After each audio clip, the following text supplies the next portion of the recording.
আসসালামু আলাইকুম ছোট্ট বন্ধুরা। এখন তোমাদের পরিমাণগত রসায়নের সেকেন্ড ক্লাস। ওকে, এখন ঘটনা হচ্ছে যে টপিকটা দেখবা সেটা তোমাদের কাছে বেশ গভীরে যেতে হবে, কারণ এই টপিকের উপর ভিত্তি করেই পুরো অধ্যায়টা, trust me, that is an amazing topic and এখানে শেখার মতো অনেক কিছু আছে। এই বস্তু ঠিক মতো না জানলে খুব সমস্যা। আমি নিজেও চোখে মুখে হাতে পানি দিয়ে আসছি, সো তোমরাও দিয়ে আসো। অনেক অসাধারণ ক্লাস হবে আর কি। জারিফ বলতেছে সারা রাত পড়বো, একদিন পড়াবো, সারা রাত ক্লাস নিব। বল বল, সারা রাত ক্লাস করতে হবে, পারবি? দেখবো কার নানার শক্তি কত। নানার ডিএনএ তো তোর গায়ের মধ্যে, তাই না? দাদার ডিএনএ তো তোর গায়ের মধ্যে, দেখা যাবে। ওকে ঠিক আছে, দাঁড়া, আই অন ইট। তোরা গ্রুপে পোস্ট করবি যে সারা রাত ক্লাস করবো একদিন, তারপরে দেখবো যে ওখানে কমেন্টের কি অবস্থা, তারপরে আমি সিদ্ধান্ত নিব আর কি। হুম। আচ্ছা, একটা প্রশ্ন আসছে অনেকগুলা, দেখতো একসাথে, অনেকগুলো প্রশ্ন একসাথে লিখছে, কে জানো? স্যার বইতে গ্রামাণবিক ভরের নাম মোল অণু লেখা। হ্যাঁ, মোল অণু না, ঠিক পুরোপুরি কথাটা ঠিক না। আচ্ছা, এটা বলবো। তন্ময়, ভালো প্রশ্ন করছো। স্যার বইতে অ্যাভোগাড্রো সংখ্যাকে ম্যাজিক সংখ্যা বলে কেন? এক একজন এক এক কথা বলে, এটা ডাজন্ট ম্যাটার। ম্যাজিক নাম্বার এটা না, ম্যাজিক নাম্বার একটা সেট। হ্যাঁ, 2, 8, 18, 18, 32 এই নাম্বারের সেটটাকে বলা হচ্ছে ম্যাজিক নাম্বার সেট। আচ্ছা স্যার, অ্যাভোগাড্রো সংখ্যা দ্বারা কি নির্দিষ্ট পরিমাণ বোঝায়? হ্যাঁ, নির্দিষ্ট পরিমাণ তো অবশ্যই বোঝায়। যে পরিমাণের মধ্যে তোমার ওই যে অ্যাভোগাড্রো সংখ্যক মাল জিনিস থাকবে তাকে বলবো আমরা 1 মোল। ঠিক আছে, এই আর কি। আচ্ছা ঠিক আছে, এবার আসো দ্রবণে ঘনমাত্রার পরিমাপ। দেখছো কত ছোট্ট একটা টপিক, ঘনমাত্রার পরিমাপ, একেবারে ছোট একটা টপিক। হ্যাঁ, পড়লে বুঝবা, একদম শেষ। চলো, ধরো আমরা একটা দ্রবণ বানাচ্ছি। হ্যাঁ, তো দ্রবণ বানানোর ক্ষেত্রে এই যে ছোট একটা বিকারে অল্প একটু পানি আছে, এটার মধ্যে 1 চামচ তুমি চিনি দিছো, কিছু একটা দিছো, চিনি টিনি, লবণ টবণ। এটার মধ্যে দিছো 2 চামচ। তাহলে আমাকে একটু বলেন তো, কোনটাতে দ্রবের পরিমাণ বেশি? দ্রব বেশি কোথায়? এটা এ পাত্র, এটা হচ্ছে বি পাত্র। তাহলে বলো দ্রব বেশি কোথায়? দ্রব, দ্রব হচ্ছে এতে কম, বিতে বেশি, কথা ঠিক। দ্রব বেশি হচ্ছে বিতে। আচ্ছা, এবার যদি বলি দ্রবণের ঘনমাত্রা, দ্রবণের ঘনমাত্রা, ঘন কোথায়? দ্রবণটা বেশি গাঢ় কোথায় বলো তো? দ্রবণের ঘনমাত্রা বেশি কোথায়, এতে নাকি বিতে? কোথায় বেশি ঘনমাত্রা? হয়তোবা এতে বেশি, A is greater than B, that is what we call ঘনমাত্রা। সবাই বোঝে, কমন সেন্স। যেখানে দ্রব বেশি সেখানে ঘনমাত্রা বেশি। তাহলে দ্রব বেশি হইলেও তোমার ঘনমাত্রা, এখানে তো দ্রব বেশি, তারপরে ঘনমাত্রা বেশি হইলো না কেন? কারণ হচ্ছে দ্রবণের তুলনায় ঘনমাত্রা কত, দ্রবণের তুলনায় দ্রব কত, সেইটাই হচ্ছে ঘনমাত্রা। তার মানে আমি কি বলতে পারি, দ্রবণের ঘনমাত্রা আসলে, খেয়াল করে দেখো, দ্রবণের ঘনমাত্রা ইকুয়াল টু হচ্ছে, উপরে থাকবে হচ্ছে দ্রব আর নিচে থাকবে কি বলতো, দ্রবণ। অর্থাৎ একক পরিমাণ দ্রবণে যে পরিমাণ দ্রব থাকে, খেয়াল করে দেখো, একক পরিমাণ দ্রবণে যে পরিমাণ দ্রব থাকে, একক পরিমাণ দ্রবণে নিচে যেটা থাকে তার কি একক বলে না? একক পরিমাণ দ্রবণে যে পরিমাণ দ্রব থাকে, অর্থাৎ এইখানে যে পরিমাণ দ্রবণ ছিল, তুমি ওইখান থেকে অতটুকু দ্রবণ নিয়ে দেখো, এইটার এতটুকু দ্রবণের মধ্যে ছিল 1 চামচ দ্রব। আর ওইখান থেকে যখন অতটুকু নিবা তার মধ্যে কিন্তু 1 চামচ থাকবে না, প্রপোর্শনালি অনেক কম থাকবে। তোরা কি বুঝতে পারছিস আমার কথা? ওকে, তাহলে দ্রবণের ঘনমাত্রা হচ্ছে দ্রব ডিভাইডেড বাই দ্রবণ। ঠিক আছে, দেখো দ্রব যত বাড়াবা, এটা যারা এখনো বোঝো নাই তাদের জন্য বলি, দ্রব যত তুমি বাড়াবা, যত বেশি দ্রব দিবা, তত কি ঘনমাত্রা বাড়বে নাকি কমবে বলেন? দ্রব যত বাড়াবো, দ্রবণটাকে ফিক্স রেখে দ্রব যদি আমি বাড়াইতে থাকি, এটা বাড়াইলে, দ্রব যদি ঢালি আরো 3 চামচ 4 চামচ করে ঢালি, তাহলে ঘনমাত্রা বাড়বে। যে এটার সাথে এটা সম্পর্ক সমানুপাতিক। এবার দেখো তো, তুমি দ্রবটাকে ফিক্স রাখছো, তুমি আর দ্রব অ্যাড করবা না, তুমি শুধুমাত্র দ্রবণটাকে বড় করবা। তো দ্রব না দিয়ে দ্রবণ বড় করার সিস্টেমটা কি? দ্রাবক যোগ করতে হবে। এইটা যদি বাড়াইতে থাকি আমি, তখন এই ঘনমাত্রা কিন্তু কি হবে বলতো, কমতে থাকবে, দ্রবণটা পাতলা হয়ে যাবে। সো বলা যায় একরকম যে ঘনমাত্রা জিনিসটা আসলে দ্রবণের একটা বিশেষণ। এই যে দ্রবণের ঘনমাত্রাটা বের করছি, এটা হচ্ছে দ্রবণের একটা বিশেষণ। বিশেষণ বুঝছো তো, একটা অ্যাডজেক্টিভ। মানে দ্রবণটা কি গাঢ় নাকি পাতলা, গুণ বুঝায়, একটা একটা বৈশিষ্ট্য বুঝায়, ঠিক আছে, এই আর কি।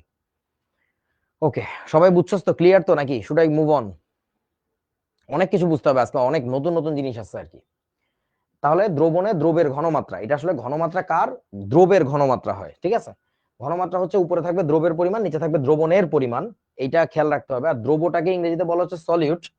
সো উপরে থাকবে হচ্ছে অ্যামাউন্ট অফ সলিউট, আর দ্রবণটা হচ্ছে সলিউশন। সো সলিউশন থাকবে হচ্ছে নিচে আমাদের। ওকে, সলিউট বাই হচ্ছে সলিউশন, এটা খেয়াল রাখবে আর কি। আর একটা ব্যাপার একটু বলে দিই তোমাদের, সেটা হচ্ছে অনেকে হয়তোবা জানো, অনেকে হয়তোবা জানো না। দ্রব ইংরেজি কি, দ্রাবক ইংরেজি কি, দ্রবণ ইংরেজি কি? দ্রব ইংরেজি হচ্ছে সলিউট, দ্রাবক ইংরেজি হচ্ছে সলভেন্ট, আর দ্রবণ ইংরেজি হচ্ছে সলিউশন। এখন এদেরকে ইংরেজিতে যদি বলি, ইংরেজি নামগুলো আমাদের একটু জানা থাকতে হবে, কাজে লাগবে। সংক্ষেপে আমরা সলিউটকে এস টি দিয়ে প্রকাশ করব, এস টি। সলভেন্টকে এস ভি দিয়ে প্রকাশ করব, আর সলিউশনকে হচ্ছে এস এন দিয়ে প্রকাশ করব, সলিউশন, এস এন। বুঝতে পারছো? এই কটা জিনিস একটু রপ্ত করে নাও আর কি। ওকে, ঠিক আছে। নাসরিন আক্তার বলতেছে, না না আমি আগের ক্লাস মিস করছি, এখন কি করব? এখন তুই তাধিং তাধিং নাচ দিবি, তাধিংতা তাধিংতা তাধিংতা, এরকম নাচ দিবি আর কি, গরুর নাতি। ওকে, তাহলে এবার একটা জিনিস বলে দিই তোমাদের, সেটা হচ্ছে যে এই যে দ্রাব্যতা, তোমরা টপিকটা অনেক জায়গায় পড়ছো, হয়তোবা কেউ বইতে দেখেছো, হয়তোবা কেউ কলেজে পড়েছো। তো এই দুইটা জিনিসের মধ্যে না গোলায় ফেলাও, দুইটা জিনিস একই না। হ্যাঁ, এবং পার্থক্যটা কিরকম দেখো। দ্রবণে দ্রবের ঘনমাত্রা হচ্ছে দ্রবের পরিমাণ বাই দ্রবণের পরিমাণ, অর্থাৎ একক পরিমাণ দ্রবণে যে পরিমাণ দ্রব থাকে, এই কথাটাকে আমি একটু এখানে লিখে রাখি, যে এটা হচ্ছে তাহলে কি দাঁড়াইলো, এটা হচ্ছে ঘনমাত্রার একক কি, একক পরিমাণ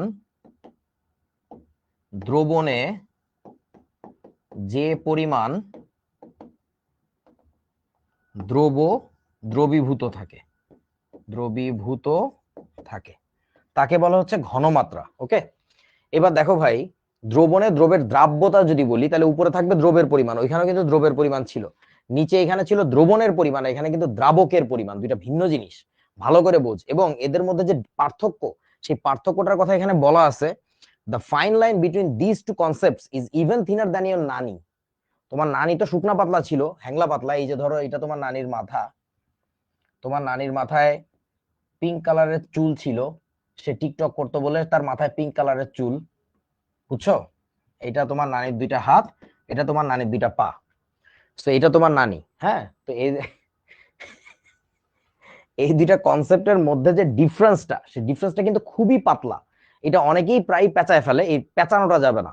ঘনমাত্রা মানে হচ্ছে দ্রব বাই দ্রবণ, আর দ্রাবক দ্রাব্যতা মানে হচ্ছে কি দ্রব বাই দ্রাবক, দুইটা কিন্তু ভিন্ন ব্যাপার। আমার কথা কি তোমরা বুঝেছো? যদি বুঝে থাকো তাহলে বলো, আমি সামনের দিকে আগাই, যদি না বুঝে থাকো তাও বলো, আমি ওইখানে আরেকটু সময় দেই। তোরা কি বুঝছো আমার কথা আসলে? হ্যাঁ, মানে the concept is very very মানে ক্লোজ, এবং যার ফলে কি হবে, এই যে তোমার নানি খুব পাতলা, হ্যাংলা পাতলা, তার চেয়েও পাতলা, বুঝছো না ব্যাপারটা? সো ঠিক আছে, আমি এখন মুভ অন করতেছি, সামনের টপিকে যাচ্ছি। আচ্ছা, এবার আসো ঘনমাত্রা। ঘনমাত্রা জিনিসটা তাহলে কি বুঝলাম, একটা অনুপাত বুঝায়।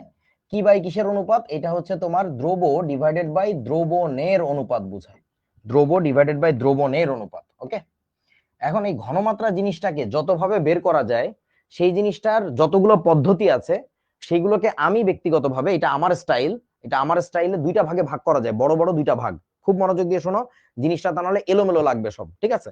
একটা হচ্ছে অনুপাত হিসাব, একটাকে বলবো আমরা অনুপাত হিসাব,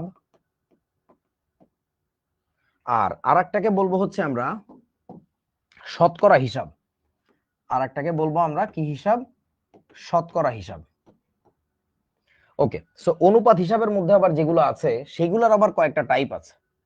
এগুলোর ক্যাটাগরি গুলা কি কি আমরা একটু দেখে নেই।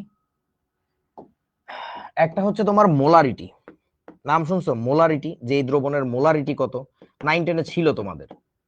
আর একটা হচ্ছে তোমাদের নরমালিটি, আমি যে সিকোয়েন্সে লিখতেছি ঠিক ওইভাবেই ওই সিকোয়েন্সে লিখবা, নরমালিটি। আর একটা হচ্ছে তোমাদের মোলালিটি, মোলালিটি। আর একটা হচ্ছে তোমাদের ফর্মালিটি। নাম শুনছো ফর্মালিটি? তবে তোমরা একজন বন্ধু আর একজনকে বলো না এই আমার সাথে বেশি ফর্মালিটি করবি না, এ কিন্তু সেই ফর্মালিটি না, এ কিন্তু সেই ফর্মালিটি না। ফর্মুলা শব্দটা থেকে আসছে হচ্ছে ফর্মালিটি, ফর্মুলা থেকে আসছে হচ্ছে ফর্মালিটি, ঠিক আছে? এবং সিকোয়েন্সটা কোন সিকোয়েন্সে লিখছি, আমি সব সময় প্রয়োজনীয়তার ক্রমানুসারে লিখি। সবচেয়ে বেশি প্রয়োজন হবে তোমার এই মোলারিটি জিনিসটা, তারপরে প্রয়োজন হবে নরমালিটি জিনিসটা। মোলালিটির একাডেমিকে কোনো কাজ নাই, ফর্মালিটিরও কোনো কাজ নাই, অ্যাডমিশনের সময় যা লাগবে, মানে দ্যাটস এটাকে একেবারে লাস্টে রাখছি, প্রয়োজনীয়তার ক্রমানুসারে লিখছি। এইবার আসো শতকরা হিসাব যেগুলো আছে সেগুলো কি কি আছে সেগুলো আমরা একটু দেখে নেই। এই যে প্রথমটা হচ্ছে পার্সেন্ট ডাব্লিউ বাই ভি। তোমরা প্রায় বিভিন্ন ঔষধের বোতলের গায়ে লেখা দেখবা এরকম যে 5% ডাব্লিউ বাই ভি দ্রবণ, বা 5% ডাব্লিউ বাই ভি কোন একটা কেমিক্যালের নাম লেখা। কোনো কি সমস্যা হলো? কেউ কমেন্ট করো না কেন? Is everything okay? তোরা অডিও ভিডিও দেখতে পাচ্ছিস? ঠিক আছে? ও চ্যাট অফ করে রাখছো? ও আচ্ছা আচ্ছা, অনেক বেশি কমেন্ট করতেছে বলে অ্যাপ ক্র্যাশ করতে পারে। আচ্ছা ঠিক আছে, ওকে। তোমরা তো লক্ষ্মী বাচ্চা কাচ্চা। কুচু কুচু। আমার খুব ভালো লাগছিল একটু আগের ক্লাসে 350-র বেশি পুরো আগাগোড়া ছিল, এখন দেখি 450-র কাছাকাছি। তো ব্যাপারটা তোমরা বুঝতেছো যে একটা অধ্যায় নতুন শুরু হইলে কত বেশি মনোযোগ দেওয়া দরকার। আমি জানি তোমরা অনেকে হয়তো বা ক্লাস করতে পারো না সময় মতো, কারণ হচ্ছে তোমরা বিভিন্ন জায়গায় এঙ্গেজড আছো, বাট পরে ভিডিও দেখে নাও, কারণ আমরা পরে ভিউ তো আবার দেখতে পারি যে কে ভিডিওটা দেখলো কে দেখলো না। তো ভালো লাগে ব্যাপারটা দেখে যে অনেকেই পরে দেখে ভিডিওটা, পুরোটা টেনে টেনে দেখে না, মানে পুরোটা আস্তে ধীরেই দেখে আর কি। ইভেন তোমরা কতবার পজ দাও সেটাও দেখা যায়, যে ভিডিওর মাঝখানে সে কোথায় পজ দিছিল, আমাদের অ্যাপে সবকিছু বোঝা যায়। হ্যাঁ, তবে সবচেয়ে ভালো হয় যদি তোমরা ইনস্ট্যান্ট বসে ক্লাসটা করতে পারো। আচ্ছা, এনিওয়ে, সো প্রথমটা হচ্ছে percent W by V, percent W by V. তারপরেরটা হচ্ছে পার্সেন্ট, বলতে পারবা কি হবে? W by W. তারপরেরটা হচ্ছে পার্সেন্ট ভি বাই ভি। তারপরেরটা হচ্ছে পার্সেন্ট ভি বাই ডাব্লিউ। এবং এইখানেও যে লিখছি, এইখানেও ক্রমটা হচ্ছে কি প্রয়োজনীয়তার ক্রমানুসারে। সবচেয়ে বেশি পরিমাণে কাজে লাগবে তোমার এইটা, তারপরে কম পরিমাণে কাজে লাগবে এইটা, এইটা তেমন কোনো কাজে লাগবে না, এইটা আরো কম কাজে লাগবে। ঠিক আছে? সো আমি একেবারে সিরিয়ালি লিখে দিচ্ছি যে কোনটা কোনটা তুমি অবশ্যই শিখবা। ওকে, আচ্ছা এবার আসো আর একটা ব্যাপারের দিকে আমরা একটু যাই, সেটা হলো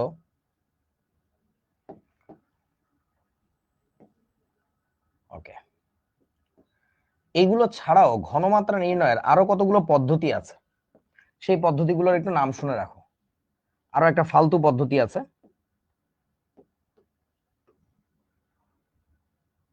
আচ্ছা, সেই পদ্ধতিটা হলো, তোমরা কি শুনছো এরকম কোনো কিছু যে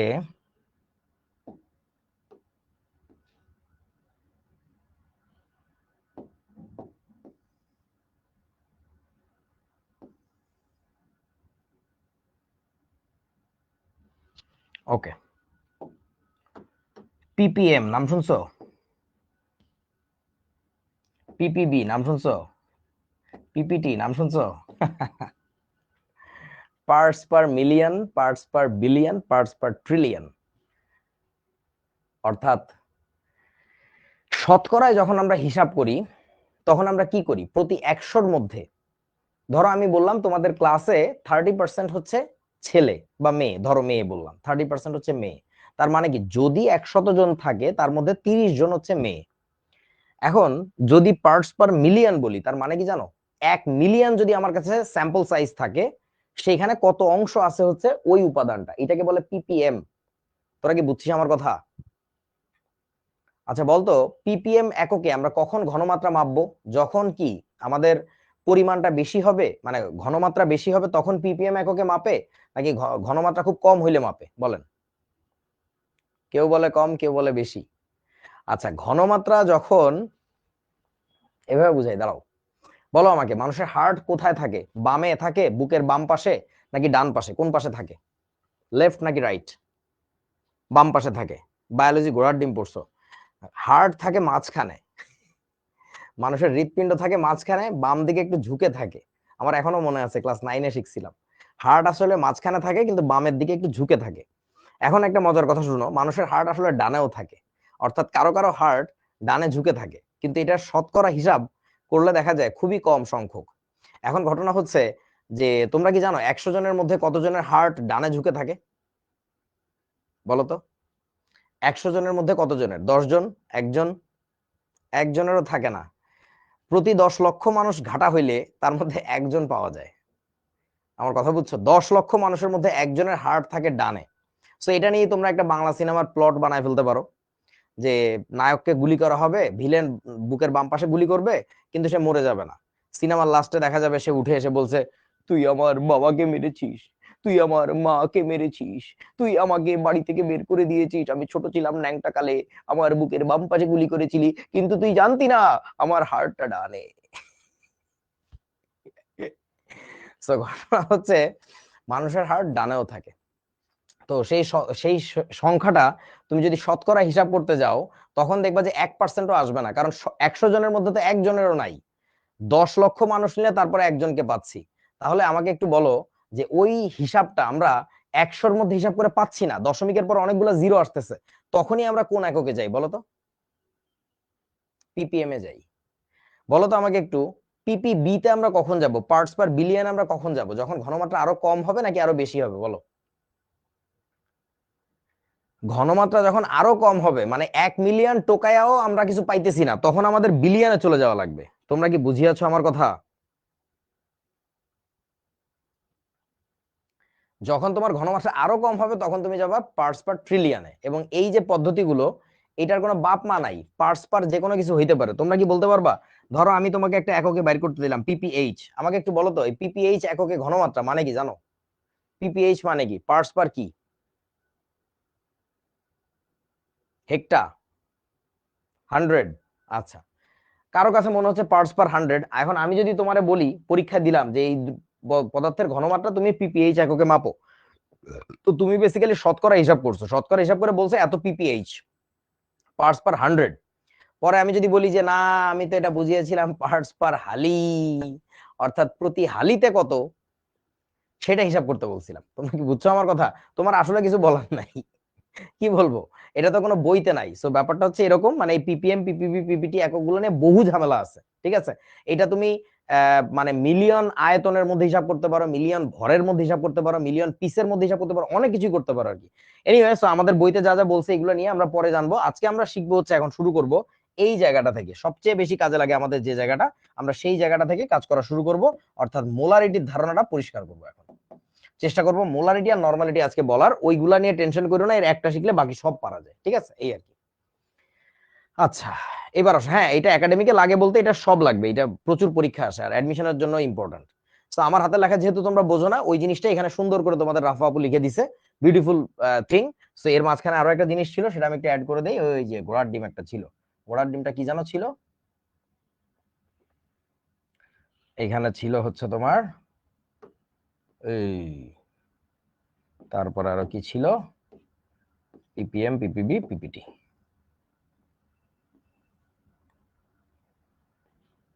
যাবাটা হয়েছে পিপিএম পিপিবি পিপিটি, ঠিক আছে? ওকে, ঠিক আছে। এবার আসো মোলারিটি। সো মোলারিটি জিনিসটা কি? প্রথম কথা হচ্ছে নির্দিষ্ট তাপমাত্রায় টেম্পারেচার ফিক্স থাকতে হবে, কারণ টেম্পারেচারের উপরে জিনিসটা ডিপেন্ড করে। হ্যাঁ, নির্দিষ্ট তাপমাত্রায় প্রতি লিটার দ্রবণে, আমরা কি বলছিলাম, প্রতি একক দ্রবণে যে পরিমাণ দ্রব থাকে, একক পরিমাণ দ্রবণে যে পরিমাণ দ্রব থাকে, ওই একক পরিমাণ দ্রবণ, ওই পরিমাণটাকে এখন ফিক্স করে দেওয়া হচ্ছে যে ওটা মাপতে হবে কিসে? ওটা মাপতে হবে হচ্ছে তোমার লিটার এককে, আর কিচ্ছু না। আমার কথা কি বুঝছো? দ্রবণের পরিমাণটাকে যদি তুমি নিবা, ওটা কোন এককে নিবা? ওটা নিতে হবে তোমার লিটার এককে। প্রতি একক পরিমাণ দ্রবণে যে পরিমাণ দ্রব থাকে, তো এখন বলবো প্রতি লিটার দ্রবণে যত মোল দ্রব থাকে, এই যে দ্রবণটাকে মাপতে হবে লিটারে, আর দ্রবটাকে মাপতে হবে হচ্ছে মোল এককে। বুঝছো আমার কথা? হুম। এই রাফাকে ফোন দে তো, পোলাপাইন রাফা আপুকে দেখার জন্য পাগল হয়ে যাচ্ছে। এই তোরা রাফাকে দেখিস নাই, ও যে ভিডিও টিডিও বানায়? রাফাকে এতক্ষণ আছে কিনা অফিসে আমি তো জানি না, ওরা তো অনেক আগেই চলে যায় দেখি। নাই, দেখি নাই কেন? দেখো নাই? গ্রুপে তো দেখার কথা, কত সুন্দর সুন্দর পড়ালেখার ভিডিও টিডিও বানায়, তোমাদেরকে দেয়। হ্যাঁ রাফা কই? কই আছিস তুই? একটু আয় তাড়াতাড়ি, চারতলায় ক্লাসরুমে আয়, ক্লাসরুম 1। হ্যাঁ রাফা আপু আসতেছে, টেনশনের কিছু নাই। এখন তোমরা কি করবা, একটু মনোযোগ দিয়ে পড়ো। প্রতি লিটার দ্রবণে যত মোল দ্রব দ্রবীভূত থাকে এটাকে বলি আমরা ওই দ্রবণে ওই দ্রবের মোলারিটি। ঠিক আছে, তাহলে এখন ধরো আমাকে একটু হেল্প করো, সেটা হচ্ছে এইটা ধরো তোমার নানার বিয়ে, নানার বিয়ে হচ্ছিল, তোমার নানার কত নাম্বার বিয়ে, তৃতীয় বিয়ে, বিয়েতে ফেলুদা, এই যে এটা হলাম কি আমি, তোমার নানার তৃতীয় বিয়েতে এটা হলাম কি আমি, আমি তাদের জন্য শরবত বানাচ্ছিলাম, এই যে এরকম করে, বুঝছো না, লবণ দিয়ে বদনার মধ্যে বানাচ্ছি, আবার বদনার গায়ে, তোমার নানার বদনার গায়ে লেখা ছিল আমি বদনা। এই ছবিও তোমাদের রাফা আপু ইন্টারনেট থেকে খুঁজে বের করছে, এটা পারফেক্ট একটা ছবি। হ্যাঁ, ঘনমাত্রা বাইর করার জন্য। সো রাফা আসো একটু, ওরা একটা জিনিস একটু দেখতে চায় যে এই যে আমাদের জন্য যে এত সুন্দর সুন্দর স্লাইড বানায় নিয়ে আসে সেই আপুটাকে, এই যে হচ্ছে তোমাদের সেই রাফা আপু, ওর ভিডিও তোমরা দেখছো আগে। হ্যাঁ, গ্রুপে ওরা ভিডিও দেখে না, ওরা বলতেছে রাফা আপুকে দেখি নাই, কাহিনী কি বলতো? হ্যাঁ, মানে ওদের একটু কম ভিডিও দেওয়া হয়েছে, লক্ষ্যজিৎ পেপার আর কি বেশি ভিডিও টিডিও দেওয়া হয়েছে আর কি। তারপরে ওদের ওদের গ্রুপে ভিডিও আছে আর কি। তার মানে হচ্ছে রাফা আপু তোমাদের বেশি একটা ভালোবাসা দেয় না। সো রাফাকে বলতে হবে যে তুই কিন্তু মাইর খাবি। হ্যাঁ, আচ্ছা তোমাদের একটা মজার কথা বলি, রাফা নিজেও কিন্তু আমার স্টুডেন্ট ছিল এক সময়, জানো, 2018 ব্যাচ এইচএসসি, এমআইএসটি থেকে বায়োমেডিক্যাল ইঞ্জিনিয়ারিং এ পড়াশোনা করছে। সো তোমরা নিজেরাও যারা এখন স্টুডেন্ট আছো তারাও কিন্তু একসময় আমাদের সাথে ইনশাল্লাহ কাজ করবা, কেউ টিচার হবা, কেউ রাফা আপুর মতো এসপি হয়ে আমাদেরকে ব্যাকগ্রাউন্ডে এই ফাইলগুলো বানায় দিবা যেন আমরা সুন্দর সুন্দর ক্লাস নিতে পারি। সো ঠিক আছে, রাফা আপুকে টাটা, থ্যাংক ইউ রাফা, ওকে। আচ্ছা, সো এখন ঘটনা হচ্ছে, চলো পড়াশোনা করি। তোমার নানার বিয়েতে, নানার কোন তৃতীয় বিয়েতে আমি শরবত বানাচ্ছিলাম, বুঝছো, এরকম করে আর কি, বদনার মধ্যে শরবত বানাচ্ছি। নাইস। এই বদনাটাও কোত্থেকে ডাউনলোড করে বদনাটা এই যা বসাইছে, কি যে তুল কালাম কাজ করে এরা, আল্লাহ, অফিসে বসে সারাদিন এসব ফাইজলামি। আচ্ছা ঠিক আছে, তো এখন এই শরবতের আমি ঘনমাত্রা বের করতে চাই, যে এই দ্রবণের মোলারিটি কত, ঘনমাত্রাটা মোলারিটি এককে বের করতে চাই, ঠিক আছে। চলো একটু হিসাব নিকাশ করি। ধরো এটার মধ্যে কিছু একটা দ্রব মিশাচ্ছিলাম, এটা হচ্ছে দ্রব, আর এটা হচ্ছে তোমার ফাইনাল দ্রবণটা। তাহলে তোমরা একটু আমাকে বলো, আমরা কি ধরে নিব, আমরা কি ধরে নিব যে দ্রবটা কতটুকু আর দ্রবণটা কি অবস্থা, বলো বলো বলো বলো বলো বলো বলো, বদনা ধরে নিব। আচ্ছা দেখো, দ্রবটাকে ধরলাম হচ্ছে আমরা, দ্রব ধরলাম হচ্ছে এখানে আমরা এন মোল, এন মোল দ্রব দেওয়া হয়েছে, কতটুকু দিব তা তো আমরা জানি না, একটা সূত্র প্রতিপাদনের চেষ্টা করতেছি, ঠিক আছে। তাহলে এন মোল দ্রব দিলাম, আর দ্রবণটাকে ধরে নিব হচ্ছে আমরা ভি লিটার। আমার কথা কি বুঝিয়াছো, কেন এরকম ধরলাম, তার কারণ ডেফিনেশনটা এরকম ছিল, প্রতি লিটার দ্রবণে যত মোল দ্রব ছিল, তো দ্রবের লাগবে মোল সংখ্যা আর দ্রবণের লাগবে হচ্ছে আয়তন, এই জন্য এইভাবে ধরে নিছি। আচ্ছা তাহলে এবার কাজটা হচ্ছে কি, আমরা কি বলবো তাহলে, ভি লিটার দ্রবণে দ্রব আছে, আছে দ্রবীভূত আছে, হইছে আর কি, কতটুকু বলতো, এন মোল, তাই না। তাহলে অতএব বলেন তো, প্রতি লিটার দ্রবণে, অতএব যদি এটা 1 লিটারের দ্রবণ হইতো তাহলে কি অবস্থা হইতো, তাহলে 1 লিটার দ্রবণে দ্রব আছে কতটুকু আমাদের, এন ডিভাইডেড বাই ভিএল, এত মোল। এই জিনিসটাকে আমরা বলবো হচ্ছে ওই দ্রবণের কি বলতো বন্ধু, মোলারিটি সি। তোমরা কি বুঝিয়াছো, বুঝছো তো নাকি? প্রতি লিটার দ্রবণে যত মোল দ্রব দ্রবীভূত থাকে তাকে বলে ওই দ্রবণে ওই দ্রবের মোলারিটি। সো আমাদের মোলারিটি বের হয়ে গেল। তাহলে আমাদের মোলারিটি বের করার সূত্রটা হলো, আমি একটু সাইডে লিখি, এইখানে লিখবো হচ্ছে, ওকে, একটু ভাগ করে নেই, জায়গা বের করে নেই। সো আমরা বলবো অতএব সি ইকুয়াল টু, আমরা বলবো হচ্ছে এন ডিভাইডেড বাই ভিএল। যে ক্ষেত্রে আমাকে একটু তাড়াতাড়ি বলো, এই এনটা কিসের মোল সংখ্যা, বলো তো এনটা কিসের মোল সংখ্যা। এন বলতে তো বুঝলাম মোল সংখ্যা বোঝায়, কিন্তু কিসের মোল সংখ্যা এটা, এসটি মানে সলিউট, রাইট, এটা হচ্ছে দ্রবের মোল সংখ্যা, দ্রবের। আর এখানে যে ভিএলটা ছিল এটা হচ্ছে কার, এটা হচ্ছে দ্রবণের মোল সংখ্যা, সরি দ্রবণের কি বলে, আয়তন, লিটার এককে। আচ্ছা অনেকেই জানে C equal to N by VL, কিন্তু তারা না জানে না যে এই এন টাকার আর ভিএল টাকার, এনটা যার ভিএলটা তার না, কিন্তু দুইটা কিন্তু ভিন্ন জিনিস, খুব খেয়াল করে দেখো, আলাদা ব্যাপার কিন্তু। এবার আসো এর পরের লাইনে আমরা একটা কাজ করি, তুমি বাস্তবে ভাবো তো, এই দুইটা রাশির মান বসাইতে পারলেই তুমি এই মোলারিটি বাইর করে ফেলতে পারবা। বাস্তবে ভাবো, তুমি আজকে রান্নাঘরে কোন একটা শরবত বানাচ্ছ, চিনির শরবত, তো সেই ক্ষেত্রে এই দুইটা রাশির মান তুমি যখন বসাইতে যাবা, কোন মানটা বসাইতে গেলে সবচেয়ে প্যারা খাবা বলো? পানির মধ্যে তো তুমি চিনি দিচ্ছ, তো এখন এন এর মান অর্থাৎ দ্রবের মোল সংখ্যা এটা বাইর করা ঝামেলা নাকি দ্রবণটার আয়তন? বলেন, এনটা বাইর করা ঝামেলা। কারণটা হচ্ছে সরাসরি তো মোল সংখ্যা চোখে দেখা যায় না, কিন্তু দ্রবণের আয়তন কিন্তু চোখে দেখা যায়, তাই না? তোমার নানার যে বদনা, এই ইয়াটা কইরে পানি বোতলটা দেখি, তোমার নানার যে বদনা, আচ্ছা ধরো তোমার নানার বদনা এইটাই, লাগবে না, তোমার নানার বদনা এইটাই, তোমার নানা এটা দিয়ে এই যে চিয়াও চিয়াও করে চাপ দিয়ে পানি বের করে নেয়। তো এই বদনায় গায়ে তো দাগ কাটা থাকে যে এটা হচ্ছে 1 লিটার, এটা হচ্ছে 2 লিটার, এটা হচ্ছে 3 লিটার, 4 লিটার, এরকম দাগ কাটা থাকে না? তো দ্রবণের আয়তনটা বের করা খুবই সহজ, এই যে ভিএল, এটা বাইর করা খুবই সহজ। ও সরি, কি দিয়ে দাগ দিলাম, হইলো আর কি, ব্যাপার না। ভিএলটা হচ্ছে দ্রবণের আয়তন, এটা বের করা খুবই সহজ। ঝামেলাটা কাকে নিয়ে? মোল সংখ্যা নিয়ে। তো আমরা মোল সংখ্যার একটা সূত্র বসাই দিই এখানে, সেটা হচ্ছে সবচেয়ে পপুলার সূত্র মোল সংখ্যা বের করা, সেটা কোনটা জানো ছিল? W divided by M, do you remember? So N এর জায়গায় লিখবো আমরা W ডিভাইডেড বাই এম, আর ভিএল এর জায়গায় হচ্ছে আমাদের ভিএল। তাহলে এইখানে এবার কি দাঁড়ালো? এইখানে দাঁড়াইলো হচ্ছে ডাব্লিউটা হচ্ছে দ্রবের ভর, ঠিক না? এইটা দাঁড়ালো হচ্ছে দ্রবের ভর। ভর এবার আমাকে একটু বল, এই যে এম, এমটা কি দাঁড়ালো বলেন তো? এম কি? এম তো মোলার ভর। কার মোলার ভর বলো তো? এটা হচ্ছে দ্রবের মোলার ভর, দ্রবের মোলার ভর। ভিএলটা কি? ভিএলটা হচ্ছে দ্রবণের আয়তন, ভিএলটা হচ্ছে দ্রবণের আয়তন। বুঝেছো? দ্রবণের আয়তন। প্রতিটা রাশির পরিচয় ভাইয়া তোমাদের একদম সলিড থাকতে হবে মাথার মধ্যে। So C equal to W by M VL. Is it okay? Should I move on? Molarity বের করার সূত্র C equal to W by M VL. আচ্ছা, ওকে। এখন তাহলে আমরা একটা কাজ করি, ওই জিনিসটাকে একটু বড় করে লিখে রাখি, আর কিচ্ছু না এখানে। সেটা হচ্ছে সি ইকুয়াল টু, আমরা দেখছিলাম প্রথমত এন ডিভাইডেড বাই হচ্ছে ভিএল, এন ডিভাইডেড বাই হচ্ছে ভিএল। তারপরে আবার এখান থেকে প্রমাণ করা গেছিল যে সি ইকুয়াল টু তাহলে লিখে দেওয়া যায়, সেটা হচ্ছে কি আমাদের W divided by M V এল।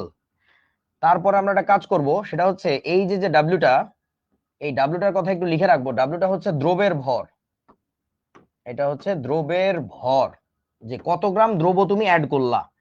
এই এমটা হচ্ছে দ্রবের মোলার ভর, মনে আছে? এমটা হচ্ছে দ্রবের মোলার ভর।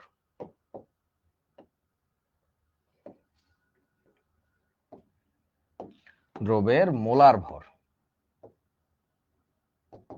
আচ্ছা, এবার বলো এই ভিএল জিনিসটা কি? ভিএলটা হচ্ছে দ্রবণের আয়তন, এবং এই আয়তনটা অবশ্যই হতে হবে কোন এককে? লিটার এককে। এটা না হইলে কাজ হবে না, এটা না হইলে আমরা নিব না। বুঝিয়াছো? ওকে। এবার তাহলে সিটা বেরোবে কার? সিটা বেরোচ্ছে হলো তোমার দ্রবণের মোলারিটি, ওই দ্রবণের মোলারিটি, যেটার একক কি হবে যদি জানতে চাই, তাহলে কি হবে দেখো খেয়াল করে। এখানে তোমার উপরে একক কি ছিল? মোল। উপরে একক ছিল হচ্ছে মোল, আর নিচে একক কি ছিল? লিটার। তাহলে মোল পার লিটার, এটাকে আমরা বলি বড় হাতের এম, মোলার। বুঝছো তো নাকি? ওকে, সবার কাছে ক্লিয়ার? ক্লাস 10-এ শিখছিলাম, ভেরি গুড ভেরি গুড। অনেকে শেখে নাই, অনেকে ঠিক মতো শেখে না, তাদের জন্য আবার দেখায় দাও আর কি, মোল পার লিটার। ওকে, এইবার আসো, তোমরা কিছু জিনিস শিখছিলা। তোমাকে যখন বলে ডেসিমোলার দ্রবণ, তখন তুমি কি বুঝে নাও? 0.1, কারণ ডেসি মানে কি? 0.1, 1/10। যখন তোমাকে বলে মোলার দ্রবণ, তখন বলো শুধু 1 মোলার, 1 মোলার, সো 1 লেখে না। যখন বলে সেমি মোলার, তখন তোমার বুঝে নিতে হবে 0.5 এম। এখন তোমরা একটু আমাকে বলো তো, যদি তোমাকে আমি বলি centimolar, what if I tell you centimolar, বলো তার মানে কি? সেন্টিমোলার দ্রবণ, সেন্টিমোলার মানে কত? 1 বাই কত হবে? 100, তার মানে 0.01 এত এম। বল দেখি, যদি বলি মিলিমোলার তাহলে কি হবে? মিলিমোলার, বলেন মিলিমোলার মানে কি হবে? 1/1000, আরে কলজার টুকরা রে, কলজার টুকরা সব পারে।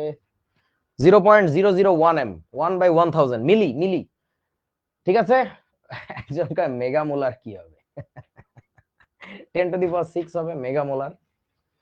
আচ্ছা ওকে, এবার আসো, তাহলে আমি লিখে দিলাম তোমাদেরকে যে জিনিসটা, সেই জিনিসটা এখানে আবারও লেখা আছে, সুন্দর করে ফ্রেশ করে দেওয়া আছে। ঠিক আছে, এই যে একটা সূত্র, আর একটা সূত্র হচ্ছে এইখানে তোমাদের দুইটা সূত্র। তার মধ্যে চলো রাশিগুলোর পরিচয়টা আমরা আরো একবার প্র্যাকটিস করি, যে কোনটার পরিচয় আসলে কি। ডাব্লিউটা হচ্ছে তোমার দ্রবের ভর, দ্রবের ভর, এটা যেন কখনো ভুল না হয়। এমটা হচ্ছে তোমার দ্রবের আণবিক ভর না, দ্রবের দ্রবের মোলার ভর, মোলার ভর। আর ভিএলটা হচ্ছে দ্রবণের আয়তন, দ্রবণের আয়তন। বুঝেছো?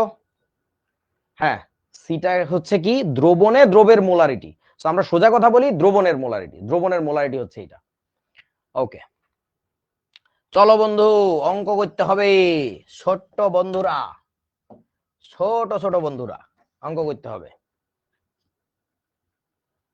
শান্ত ভাই, আপনার আমাকে একটা ছবি পাঠানোর কথা ছিল, হিরনের ব্যাগের ছবি। আপনাকে এখানে দেখলে আমার শুধু মনে পড়ে। আচ্ছা ঠিক আছে, ফেলে দিছেন না? তোমাদের হিরণ ভাইয়া, ওকে আমি কি যে করব, কি লাগে মারি ফেলবো।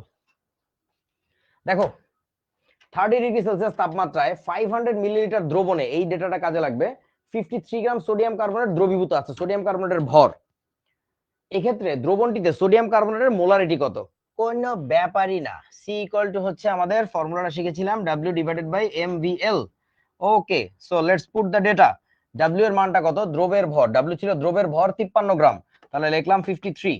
এম হচ্ছে দ্রবটার মোলার ভর 106, ইনটু ভিএল মানে দ্রবণটার আয়তন। কত আয়তন? 500 মিলিলিটার, তার মানে 0.5 লিটার। বুঝো তো? মিলিলিটার, এই মনে পড়ে তিনটা জিনিস একই, সিসি, মিলিলিটার, আর কি বলেন তো, সেন্টিমিটার কিউব, এই তিনটা জিনিস কিন্তু একই ছিল। আচ্ছা করে দেখো কত আসে। এটা হাতে হাতে ক্যালকুলেট করা যাবে, এটা দিয়ে এটা কাটলে 2 আসবে, এটা দিয়ে এটা কাটলে 2 আসবে, এটা দিয়ে এটা কাটলে 2 আসবে, 2 আর 0.5 গুণ করলে তো 1 হয়ে যাবে। সো 1/1 মানে কত? 1 m। অথবা তুমি লিখতে পারো, বা এভাবে লিখতে পারো, 1 মোল পার লিটার, প্রতি লিটারে 1 মোল করে আছে। দেখো টোটাল দ্রবণটাই ছিল 500 মিলিলিটারের, বাট এটাকে আমরা 1 লিটারে কনভার্ট করে চিন্তা করতে পারি। ঠিক আছে না, ব্যাপারটা এরকম আর কি। আচ্ছা, মারুফ বলছে 106 আসলে কিভাবে? এই 106টা হচ্ছে সোডিয়াম কার্বনেটের মোলার ভর, Na2CO3 এর মোলার ভর হচ্ছে বাবা 106 গ্রাম পার মোল। কিভাবে আসছে? সোডিয়াম কার্বনেটের প্রত্যেকটা পারমাণবিক ভর যোগ করবা, তারপরে পাবা তুমি আণবিক ভর, ওটার পিছনে গ্রাম পার মোল লাগাই দিলে পেয়ে যাবে হচ্ছে মোলার ভর। আচ্ছা আচ্ছা, তাহলে তাপমাত্রা কেন দেয়া? কলিজা, এরকম অনেক ডেটা দেওয়া থাকবে তোকে কনফিউজ করার জন্য, অনেক ডেটা দেওয়া থাকবে।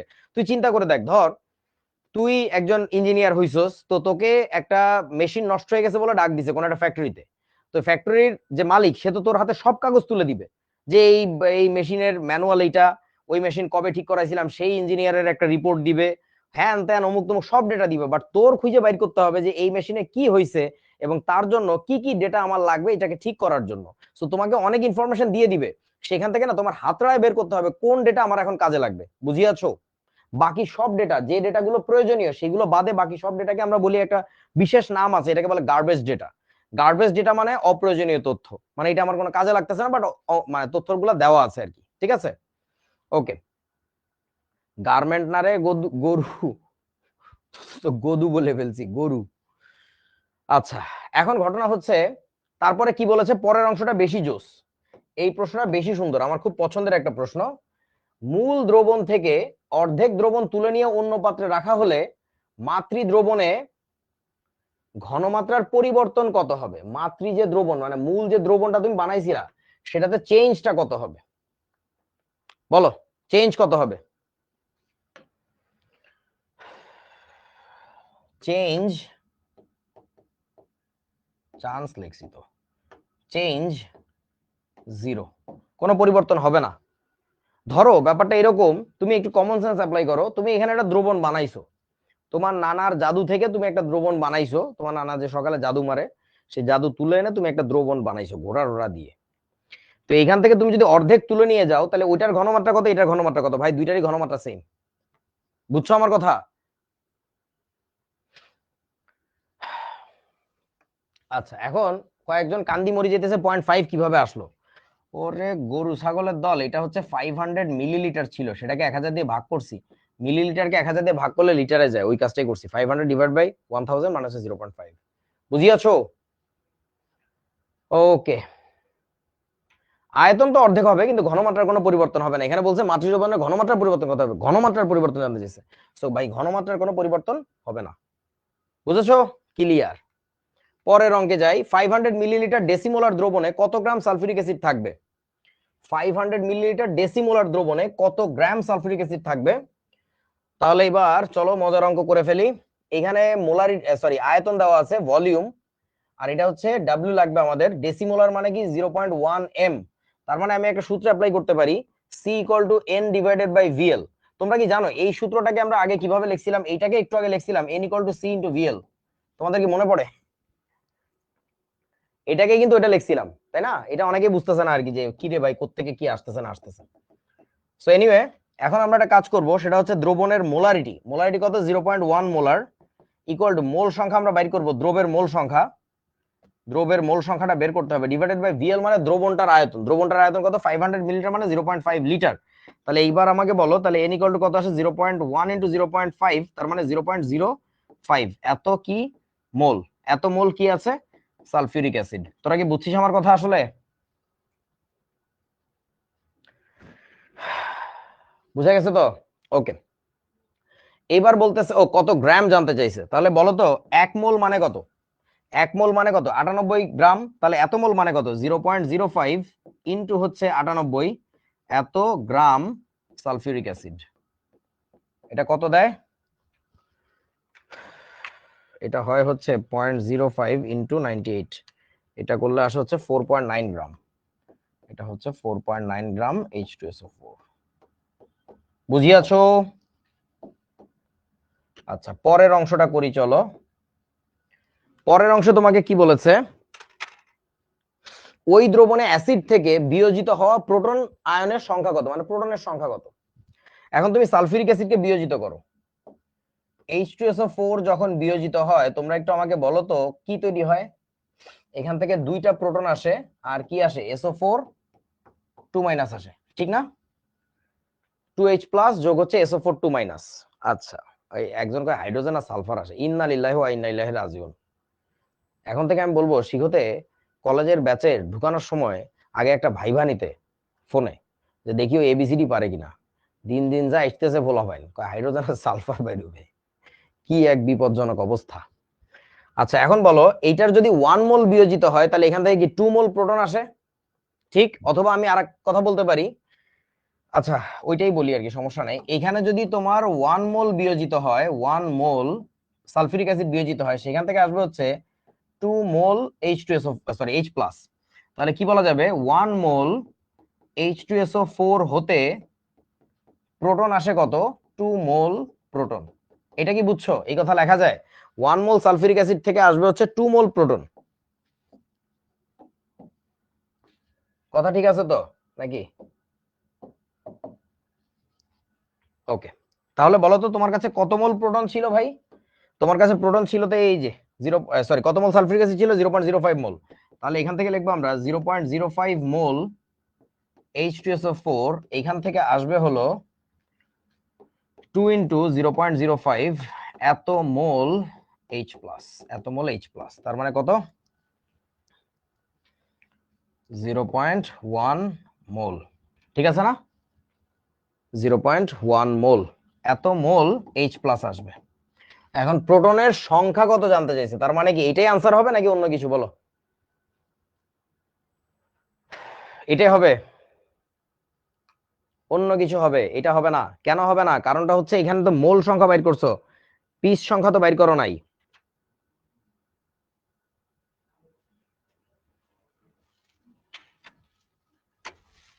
কি না এগুলো খাবো না। আচ্ছা, একজন ভালো একটা প্রশ্ন করছে 98 কেমনে আসলো। রাইসুল, সালফিউরিক অ্যাসিডের অঙ্ক করতেছি, 98 কেমনে আসছে তোর মনে আছে? এই রাইসুল এদিকে আয় তো, তাড়াতাড়ি তাড়াতাড়ি এদিকে ফাস্ট।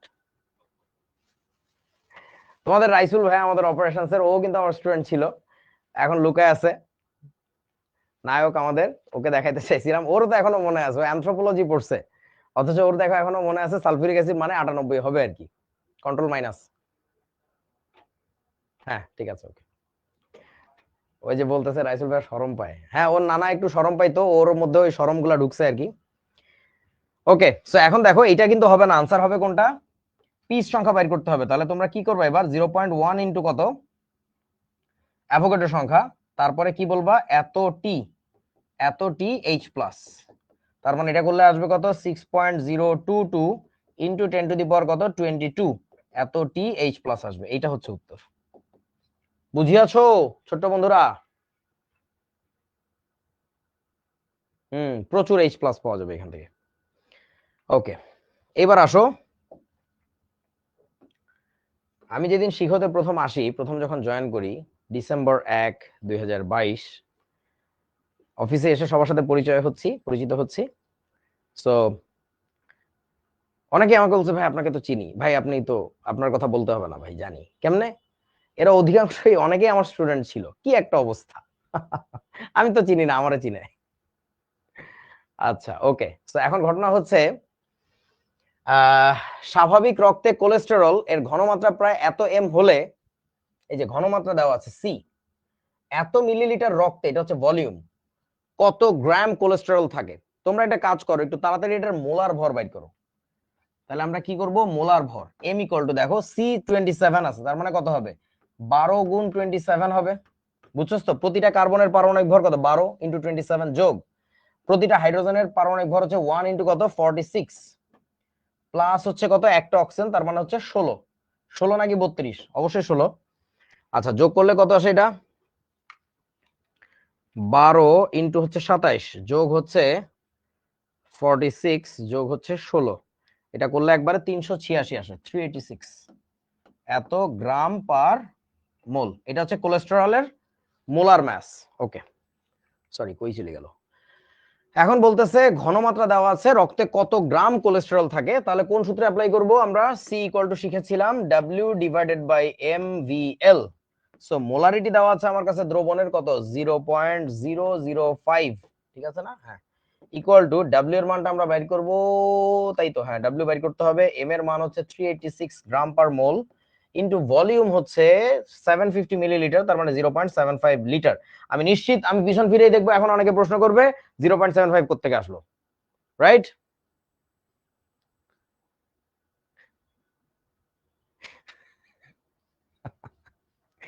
অশিক্ষিত গরু ছাগলের দল, গরু, তোদের নিয়ে আমি ঘাস খাইতে যাব, আমি খাইতে যাব না, তোদের খাওয়াইতে যাব। তাহলে ডাব্লিউ বের করতে গেলে সব এই পাশে গুণ হবে, তাহলে কত হবে, 0.005 ইন্টু 386 ইন্টু হচ্ছে 0.75, so it gives you W is equals 1.4475 এত গ্রাম। বুঝেছো? অঙ্ক দেখতে অনেক কঠিন, বাট আসলে অঙ্কটা খুবই সহজ, দেখতে অনেক কঠিন। আচ্ছা ওকে, এবার আসো পরের অঙ্ক। কোন রোগীকে এত গ্রাম গ্লুকোজ যোগান দিতে এত এম গ্লুকোজ এর কত মিলিলিটার দ্রবণ প্রয়োজন হবে। তো তোমার কাছে এই যে বস্তুটা দিছে, এখান থেকে কি বের করবো বলেন তো, কি বের করে নিব আমরা এবার, এম বের করে নিব। গুড। সো এম হবে হচ্ছে 6 12 72 যোগ হচ্ছে 12 যোগ হচ্ছে 16, সো কত আসে আমাদের, 16 যোগ হচ্ছে 12, 100 আসে, বরাবর 100। বুঝেছো? হ্যাঁ 180 কেমনে, আমার কি ভুল হয়েছে? 6 12 তো 72, 72 আর 12, ও সরি 16 ইন্টু 6, এটাও করতে ভুলে গেছিলাম। তাহলে হচ্ছে 72 যোগ 12 যোগ হচ্ছে 6 ইন্টু 16, দুঃখিত, 180, 180 গ্রাম পার মোল, 180 গ্রাম পার মোল। ওকে, সো এটা তোমরা বাকিটা নিজেরা করবা। ওকে, পারবা তো নাকি? কত মিলিলিটারের দ্রবণ লাগবে? তাহলে আমরা চলো বাইর করি। সি ইকুয়াল টু হচ্ছে W divided by M V L. C এর মানটা কত? Molarity molarity molarity 0.2 molar. W মানে ভর, ভর বাইর করব আমরা। ও না সরি, ভর তো দেওয়া আছে, দেওয়া আছে। এত গ্রাম গ্লুকোজ সাপ্লাই দিতে হবে, তাহলে 25 গ্রাম। এম এর মান কত? এম এর মান হচ্ছে 180 গ্রাম পার মোল ইনটু ভিএল মানে দ্রবণটার আয়তন, এইটাই বের করব আমরা।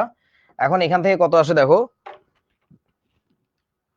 180 ইনটু হচ্ছে 0.2, সরি 25 ভাগ হচ্ছে 180 ভাগ হচ্ছে আবার 0.2, তাহলে তোমার ভিএলটা আসছে হচ্ছে 0.694।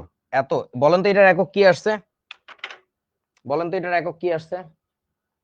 হ্যাঁ, এটা কিন্তু লিটার বন্ধু, এই যে লিটার এককে ছিল। তাহলে এখান থেকে তারপরের লাইনে তুমি কি করবা? এইবার করবা হচ্ছে ওকে, এইবার লিখবা হচ্ছে যেটা, তাহলে অতএব ভলিউম হচ্ছে এটাকে 1000 দিয়ে গুণ করলে মিলিলিটারে চলে যাবে 69.4, এত মিলিলিটার। মিলিলিটার বুঝলে বন্ধুরা নাকি বোঝো নাই? বলো, তোমরা না বুঝলে তো কষ্ট লাগে, কি যে কষ্ট লাগে। এটা যদি তোমরা বুঝতে, তোমরা তো এখনই পড়াশোনা শুরু করতে, তোমরা তো বোঝো না। ঠিক আছে, বুঝেছি, ইজি, রাইট। নাম নাম নাম নাম নাম নাম। আচ্ছা, KMnO4 এর তিনটা জিনিসের মোলার ভর তোমাদেরকে একটু বলে দেই। তিনটা জিনিসের মোলার ভর, এই তিনটা জিনিস এই অধ্যায়ে খুবই কাজে লাগবে।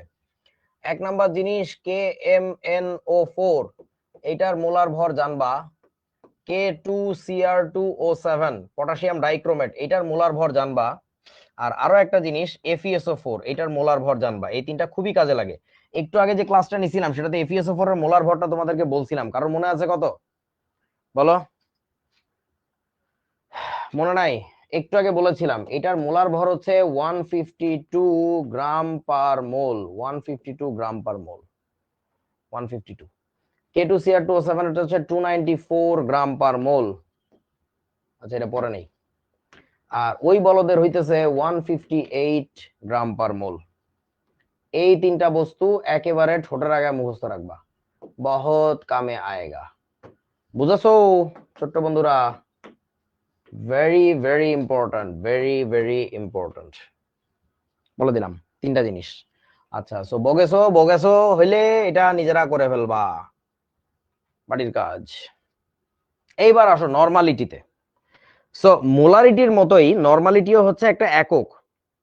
মোলারিটির মতোই নরমালিটিও হচ্ছে একটা একক, যেটা হচ্ছে তোমার কি, দ্রবণের ঘনমাত্রা পরিমাপ করে। নরমালিটি, নরমাল থেকে শব্দটা আসছে নরমালিটি। ওকে, আচ্ছা, এখন ঘটনা হচ্ছে নরমালিটি বের করার সূত্রটা হচ্ছে এরকম। নরমালিটির আসল ডেফিনেশন আমরা পরে জানবো সুযোগ হইলে, এখনই জানার দরকার নাই। জাস্ট আপাতত তুমি কাজ চালাবা কি দিয়ে? অঙ্ক করা দিয়ে। অঙ্কে মাঝে মধ্যে লাগে n = c * e। সো কথা হচ্ছে এখানে ই জিনিসটা কি ভাই? ই জিনিসটা কি? ইটা হচ্ছে তোমার তুল্য সংখ্যা, তুল্য সংখ্যা। ই হচ্ছে তুল্য সংখ্যা, ফ্যাক্টর অফ ইকুইভ্যালেন্স বলে এটাকে, ইংরেজিতে বলে factor of equivalence. Factor of equivalence. এখন এই কনসেপ্টটা যখন তোমরা একটু শিখবা, তখন যদি উইকিপিডিয়া পড়ো ভালো হয়। সেই জিনিসটা হচ্ছে, উইকিপিডিয়া স্পষ্ট বলা আছে যে এই টপিকটা, এই প্রসঙ্গটা, এই বিষয়টা স্টুডেন্টদেরকে না শিখাইলে ভালো হয়। ইনফ্যাক্ট এটা একটা বিতর্কিত বিষয়, বুঝছো?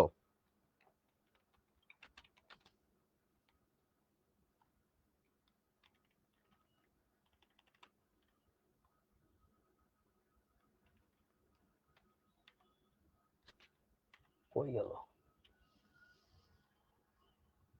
ওই বেটা? Factor of equivalence. সো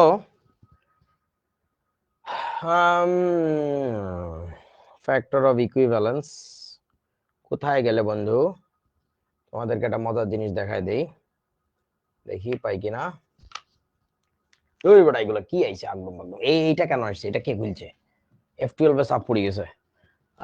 এখন তো পাচ্ছি না। ইকুইভ্যালেন্ট কনসেন্ট্রেশন, মোলার কনসেন্ট্রেশন, এই যে C/F eq, এটাই ফ্যাক্টর অফ ইকুইভ্যালেন্স। ঠিক আছে, সো এখানে না, এখানে না। আচ্ছা আমি তোমাদেরকে দেখাচ্ছি ইকুইভ্যালেন্ট ওয়েটের। এখানে আমি ক্লাস শেষে একটা ভিডিও করে আপলোড করতেছি, ঠিক আছে? ওখানে তোমরা দেখবা যে উইকিপিডিয়া স্পষ্ট করে বলা আছে যে ফ্যাক্টর অফ ইকুইভ্যালেন্স এই কনসেপ্টটা আপাতত যদি অ্যাভয়েড করা হয় ভালো হয়। কিন্তু আমরা এটা কেন শিখতেছি, কেন শিখাচ্ছি, কারণ হচ্ছে এই কনসেপ্টটা ইউজ করলে তোমার অঙ্ক টঙ্ক অনেক ছোট হয়ে যাবে, অনেক তাড়াতাড়ি করে ফেলতে পারবো, অনেক সহজে বুঝতে পারবো আর কি, ঠিক আছে? দ্যাটস আর কিছু না। আর অ্যাডমিশনের সময় এই জিনিস ইউজ করা যাবে, কোনো সমস্যা নেই। সো একাডেমিকে আমরা সরাসরি ইউজ করবো না, কিন্তু অঙ্কে যখন কাজে লাগে আমরা ইউজ করে দিব আর কি। আচ্ছা এইবার আসো, ওই মোলারিটি জিনিসটা যেহেতু তাপমাত্রার উপর নির্ভরশীল ছিল, আর নর্মালিটি বের করে কিভাবে? মোলারিটিকে ব্যবহার করে। দ্যাটস আমাদের নরমালিটিও বলতে হবে তাপমাত্রার উপর নির্ভরশীল, ঠিক আছে? আর এই ফ্যাক্টর অফ ইকুইভ্যালেন্সের কনসেপ্টটা তোমাদের মারাত্মক কাজে দিবে যখন এমসিকিউ আনসার করবা, খুব দ্রুত শর্টকাটে আনসার বের করে নিয়ে আসা যাবে, ঠিক আছে? এই আর কি। ওকে, সো এখন N stands for normality. N মানে হচ্ছে ওই দ্রবণের normality, normality. C stands for molarity. So মোলারিটিকে তুল্য সংখ্যা দিয়ে গুণ করতে হবে। এবার আসো তুল্য সংখ্যা জিনিসটাকে, এটা নিয়ে কথাবার্তা বলি। সো তুল্য সংখ্যা জিনিসটা আসলে কিছু না, তুলনা করার জন্য যে সংখ্যা। দেখি তোরা কি মনে হয়, আমাকে একটু বল। তোর কাছে কোন একটা জায়গায় একটা বিক্রিয়া করতে পাঠাইছি সালফিউরিক অ্যাসিডকে, এখন সালফিউরিক অ্যাসিড শেষ। সো তাহলে ওইখানে বিক্রিয়া করতে হবে হচ্ছে এখন আমাদের HCl দিয়ে, হাইড্রোক্লোরিক অ্যাসিড দিয়ে। তোদের কি মনে হয় যে 1 মোল সালফিউরিক অ্যাসিড কত মোল HCl এর ইকুইভ্যালেন্ট? বলেন তো কি মনে হয়? যদি কোথাও 1 মোল সালফিউরিক অ্যাসিড ঢালতে হয় বিক্রিয়া করার জন্য, ওইখানে কত মোল HCl ঢাললে সিমিলার কাজ হবে? 1 মোল ঢাললে কাজ হবে না, এখানে ঢালা লাগবে হচ্ছে কত মোল জানো? এখানে ঢালা লাগবে হচ্ছে তোমার 2 মোল। তার কারণটা হচ্ছে সালফিউরিক অ্যাসিড একাই 2 মোল প্রোটন ছাড়ে, 2টা করে প্রোটন ছাড়ে, আর HCl তো একটা করে প্রোটন ছাড়ে। সো HCl এর একটা অণু দিলে হবে না, ওইখানে আসলে HCl এর 2টা অণু দেওয়া লাগবে। তোরা বুঝছ না আমার কথা? বুঝিস নাই? আরে বাবা, সালফিউরিক অ্যাসিডকে তুই বিয়োজিত করে দেখ না, সালফিউরিক অ্যাসিডকে তুই বিয়োজিত করে দেখ। H2SO4 যখন বিয়োজিত হয়, এ বিয়োজিত হয়ে 2টা প্রোটন তৈরি করে, যোগ হচ্ছে সালফেট আয়ন তৈরি করে। বুঝলাম, এখানে তো মেইন কাজ করে প্রোটন, বুঝছ তো? অ্যাসিডের কাজ হচ্ছে প্রোটন ত্যাগ করা। HCl কি করে ভাই? HCl ছাড়লে তো একটা প্রোটন ছাড়ে, যোগ Cl মাইনাস। বুঝছিস কি আমার কথা নাকি বুঝছ নাই? হ্যাঁ, প্রোটন সমতা করতে। আলোক, এখন কথা হচ্ছে যে প্রোটনেরই কেন সমতা করলাম? কারণটা হচ্ছে রে ভাই, অ্যাসিডের কাজই তো প্রোটন নিয়ে, অ্যাসিডের কাজই তো প্রোটন নিয়ে। তোমরা কি শুনেছো? অ্যাসিডের মেইন কাজ, মূল কাজ হচ্ছে প্রোটন ত্যাগ করা। তোমাদেরকে যখন এই যে ফাউন্ডেশন কোর্স নিয়েছিলাম তখনও তো আমরা বলেছিলাম, বুঝেছো? এরকম যোগ আরো অনেক আছে। ধরো নাইট্রিক অ্যাসিড যদি দাও, বলো তো সালফিউরিক অ্যাসিডের জায়গায় যদি নাইট্রিক অ্যাসিড দিতাম, তাহলে আমার কয় মোল নাইট্রিক অ্যাসিড দেওয়া লাগতো বলো? বলো, সালফিউরিক অ্যাসিডের জায়গায় আমি যদি নাইট্রিক অ্যাসিড দিতাম,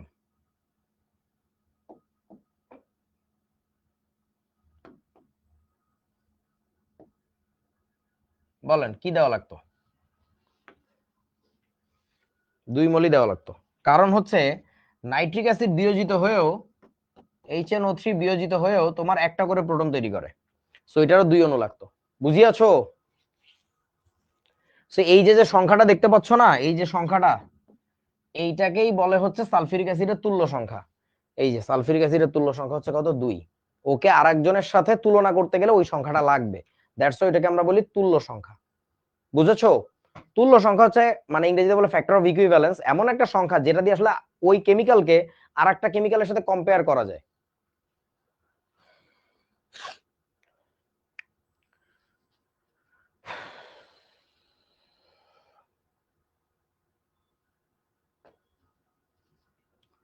ওকে, এখন কথা হচ্ছে তাহলে তুল্য সংখ্যা বের করার জন্য দুনিয়ায় যত প্রকার পদার্থ আছে এদেরকে কয়েকটা ভাগে ভাগ করা যায়। তার মধ্যে 1 নাম্বারটা হচ্ছে অ্যাসিড, 2 নাম্বারটা হচ্ছে ক্ষার, 3 নাম্বারটা হচ্ছে জারক, 4 নাম্বারটা বিজারক, 5 নাম্বারটা হচ্ছে মৌল। এই জিনিসটা অনেক ভাইয়ারা, অনেক স্যাররা, অনেক কলেজে, অনেক বইতে, অনেক চোথায়, অনেক নোটে, অনেক গাইডে এখানে বলে লবণ। লবণ বলে দুনিয়ায় কিছু নাই, যত লবণ আছে সবগুলোকেই হয় অ্যাসিড, নইলে ক্ষার, নইলে জারক, নইলে বিজারক, এই 4টা টাইপের মধ্যে কোনো একটাতে ফেলে দেওয়া যায়। বাকি যে টাইপটা থাকে আমাদের সেটা হচ্ছে কি? মৌল। আমার কথা কি বুঝিয়াছো? আচ্ছা, ইয়াইমিনুল হুদা বলতেছে H2O কোনটা? খুব ভালো প্রশ্ন। পানি আসলে এর মধ্যে কোনো একটাতে পড়তে পারে, ডিপেন্ড করবে তোমার ওই অঙ্কের উপরে বা প্রশ্নের উপরে। ওই প্রশ্নে বলা থাকবে যে পানি আসলে এখানে কি হিসাবে কাজ করতেছে। আমার কথা কি বুঝিয়াছো? সে যা হিসাবে কাজ করবে ওইখানে সেই অনুযায়ী আমার তুল্য সংখ্যা বের করতে হবে। যাই হোক, তো আমরা এক এক করে একটু দেখবো যে অ্যাসিডদের তুল্য সংখ্যা বের করে কিভাবে, ক্ষারদের তুল্য সংখ্যা বের করে কিভাবে, কার তুল্য সংখ্যা যে কিভাবে বের করে সেই জিনিসটা এখন আমাদের একটু দেখতে হবে। চলো, তো অম্লের তুল্য সংখ্যা বের করার নিয়মটা দেখো, প্রতি অণু অ্যাসিড থেকে মোট যতটি প্রোটন উৎপন্ন হয় সেই সংখ্যাটাই হচ্ছে তার তুল্য সংখ্যা। যেমন ধরো HCl, এটা তুল্য সংখ্যা কত হবে বলো, সবাই একটু খাতায় লিখে নিও। সালফিউরিক অ্যাসিডের কত হবে বলো, নাইট্রিক অ্যাসিডের তুল্য সংখ্যা কত হবে বলো, সালফিউরিক অ্যাসিডের পরে লিখবা সালফিউরাস অ্যাসিড H2SO3, এটা তুল্য সংখ্যা লাগবে আমাদের। তারপরে বলো, এই এক একটা করে বলো। HCl এর তুল্য সংখ্যা কত? 1, কারণ সে একটা করে প্রোটন ছাড়ে। প্রতিটি অণু অ্যাসিড থেকে যতটি প্রোটন উৎপন্ন হয়, তুমি এটার বিয়োজন বিক্রিয়াটা মনে মনে লেখো, লেখার পরে ভাবো তো যে HCl থেকে কতগুলো প্রোটন বের হয়, একটা করে প্রোটন বের হয়, তাহলে 1। সালফিউরিক অ্যাসিডের তুল্য সংখ্যা কত হবে এখানে?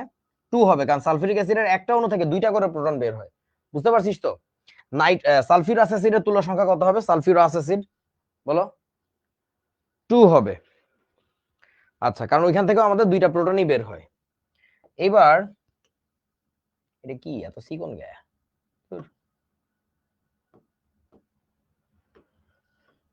এবার আমরা আরো কিছু অ্যাসিড নিয়ে কাজ করি।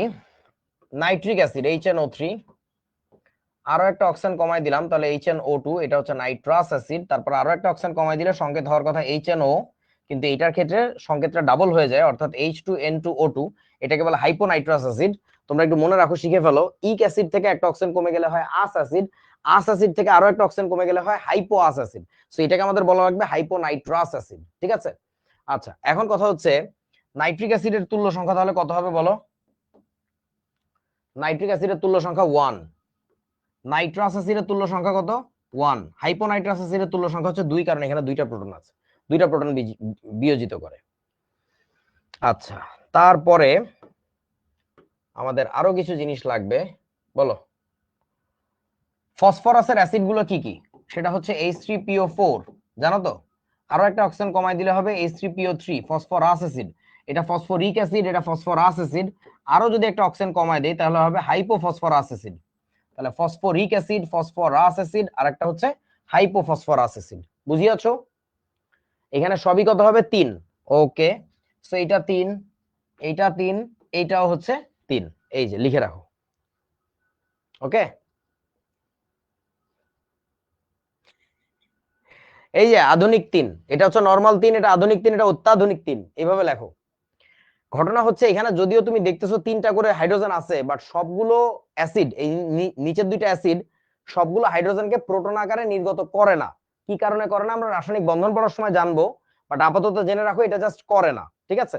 এই ক্ষেত্রে দুইটা প্রোটন নির্গত হয়, আর এর ক্ষেত্রে হচ্ছে একটা মাত্র প্রোটন নির্গত হয়। এইটাই একমাত্র ব্যতিক্রম, এখানে আর কোনো ব্যতিক্রম দেখো নাই, সবই নিয়ম মানছে, বাট জাস্ট এখানে একটু ব্যতিক্রম। আপাতত এটা একটু মনে রাখো, পরবর্তীতে আমাদের কাজে লাগবে, এবং এটা অবজেক্টিভ পরীক্ষায় প্রচুর পরিমাণে আসে যে ফসফরাস অ্যাসিডের তুল্য সংখ্যা কত, বা ফসফরাস অ্যাসিড বিয়োজিত হয়ে কতটি প্রোটন তৈরি করে? আনসার হচ্ছে 2টি প্রোটন, ঠিক আছে? আমি একটু তোমাদেরকে লিখে দেই, এটা একটু মাথায় রেখো, যে ফসফরিক অ্যাসিড যখন বিয়োজিত করো H3PO4, এটা বিয়োজিত হইলে কি হয়, H3PO3 বিয়োজিত হইলে কি হবে, আর হচ্ছে তোমার H3PO2 বিয়োজিত হইলে কি হবে, আমরা এই 3টা জিনিস একটু দেখি। এখান থেকে 3টা প্রোটন আসে, তাহলে বাকি থাকে কি PO4 3-, এখান থেকে মাত্র 2টা প্রোটন বিয়োজিত হয়, 2H+ যোগ হচ্ছে, তাহলে কি থাকবে আমাদের? একটা হাইড্রোজেন রয়ে যাবে, তাহলে HPO3 2-, আর এখানে কি হবে? একটা প্রোটন বিয়োজিত হবে, তাহলে একটা H+ গেলে বাকি দুইটা এখানে রয়ে যাবে, তাহলে লিখবো H2PO2 2-, সরি, একটা মাইনাস, 3-, এখানে 2-, এখানে 1-, এখানে 3টা প্রোটন বিয়োজিত, এখানে দুইটা, এখানে একটা। বুঝিয়াছো? খেয়াল রাখো আর কি। আর কিভাবে মনে রাখবা? সবচেয়ে নরমাল অ্যাসিড হচ্ছে এইটা, ফসফরাসের সবচেয়ে common acid normal acid H3PO4। So ওর তুল্য সংখ্যা যা হওয়ার কথা তাই হয়, এরপরে একটা করে অক্সিজেন কমতে থাকে, তুল্য সংখ্যা এক করে কমে, প্রোটন ছেড়ে দেওয়ার পরিমাণটা একটা করে কমে যাবে আর কি। আচ্ছা, এরপরে তোমরা একটু আমাকে বলো তো, কার্বন ডাই অক্সাইডের তুল্য সংখ্যা কত হবে বলো? কার্বন ডাই অক্সাইডের তুল্য সংখ্যা তোমরা কি জানো? কার্বন ডাই অক্সাইড একটা অম্লীয় অক্সাইড, কার্বন ডাই অক্সাইড একটা অম্লীয় অক্সাইড, জানো? অম্লীয় অক্সাইড গুলো কি করে?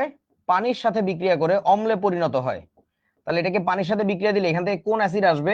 H2CO3 ক্লাস 9 এর বিক্রিয়া। কার্বন ডাইঅক্সাইড পানির সাথে বিক্রিয়া করে কার্বনিক অ্যাসিড তৈরি করে। তাহলে এই যে কার্বনিক অ্যাসিড, এইটাই মূলত কার্বন ডাইঅক্সাইডকে রিপ্রেজেন্ট করতেছে। কার্বন ডাইঅক্সাইড মানেই হচ্ছে কার্বনিক অ্যাসিড। সো কার্বনিক অ্যাসিডের তুল্য সংখ্যা দেখো তো ভাই কত? 2। তাহলে তোমার এই কার্বন ডাইঅক্সাইডের তুল্য সংখ্যা হবে কত? 2 as an acid.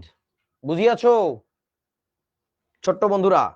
Carbonic acid R carbon dioxide same কথা আর কি, একটা ভেজা অবস্থা একটা শুকনো অবস্থা। আচ্ছা, এবার যদি তোমাকে বলা হয় সালফার ট্রাইঅক্সাইডের তুল্য সংখ্যা কত, পারবা? এগুলো অবজেক্টিভ পরীক্ষা আসে। সালফার ট্রাইঅক্সাইডের তুল্য সংখ্যা। সালফার ট্রাইঅক্সাইড একটা অম্লধর্মী অক্সাইড, অধাতুর অক্সাইড অম্লধর্মী হয় তোমরা জানো। তাহলে সালফার ট্রাইঅক্সাইডকে এবার কি করবা? পানির মধ্যে দাও, এটাকে এটার সাথে পানির বিক্রিয়া ঘটাও। ঘটাইলে কি তৈরি হবে এখান থেকে জানো? H2SO4। সালফার ট্রাইঅক্সাইড পানির সাথে বিক্রিয়া করে হচ্ছে সালফিউরিক অ্যাসিড তৈরি করে। তাহলে এর তুল্য সংখ্যা কত? 2। তাহলে সালফার ট্রাইঅক্সাইডের তুল্য সংখ্যা হবে হচ্ছে 2। বুঝিয়াছো ছোট্ট বন্ধুরা? এইটা বন্ধ হয়ে যাবে নাইম।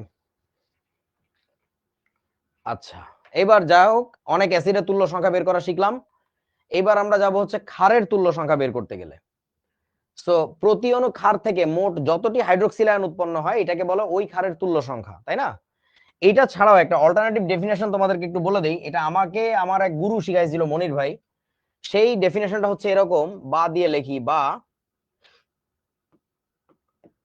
ধনাত্মক মূলকের মোট চার্জ যত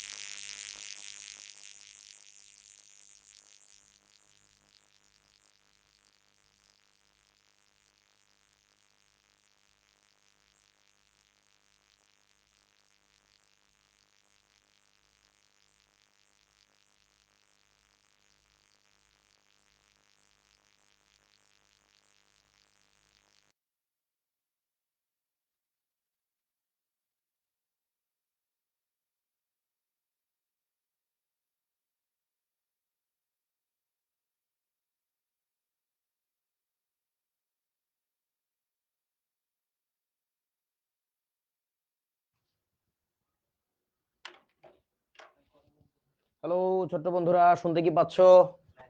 শুনতে পাও? এখন শুনতে পাও, ঠিক আছে।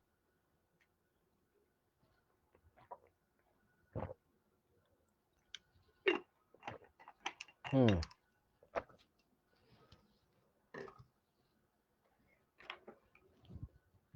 ওকে, চলো আমরা কিছু ক্ষার দেখে ফেলি। আমাকে একটু বলো, তোমাদের পরিচিত ক্ষার সোডিয়াম হাইড্রোক্সাইড, এটা তুল্য সংখ্যা কত? তোমাদের পরিচিত ক্ষার সোডিয়াম হাইড্রোক্সাইড, এটা তুল্য সংখ্যা কত?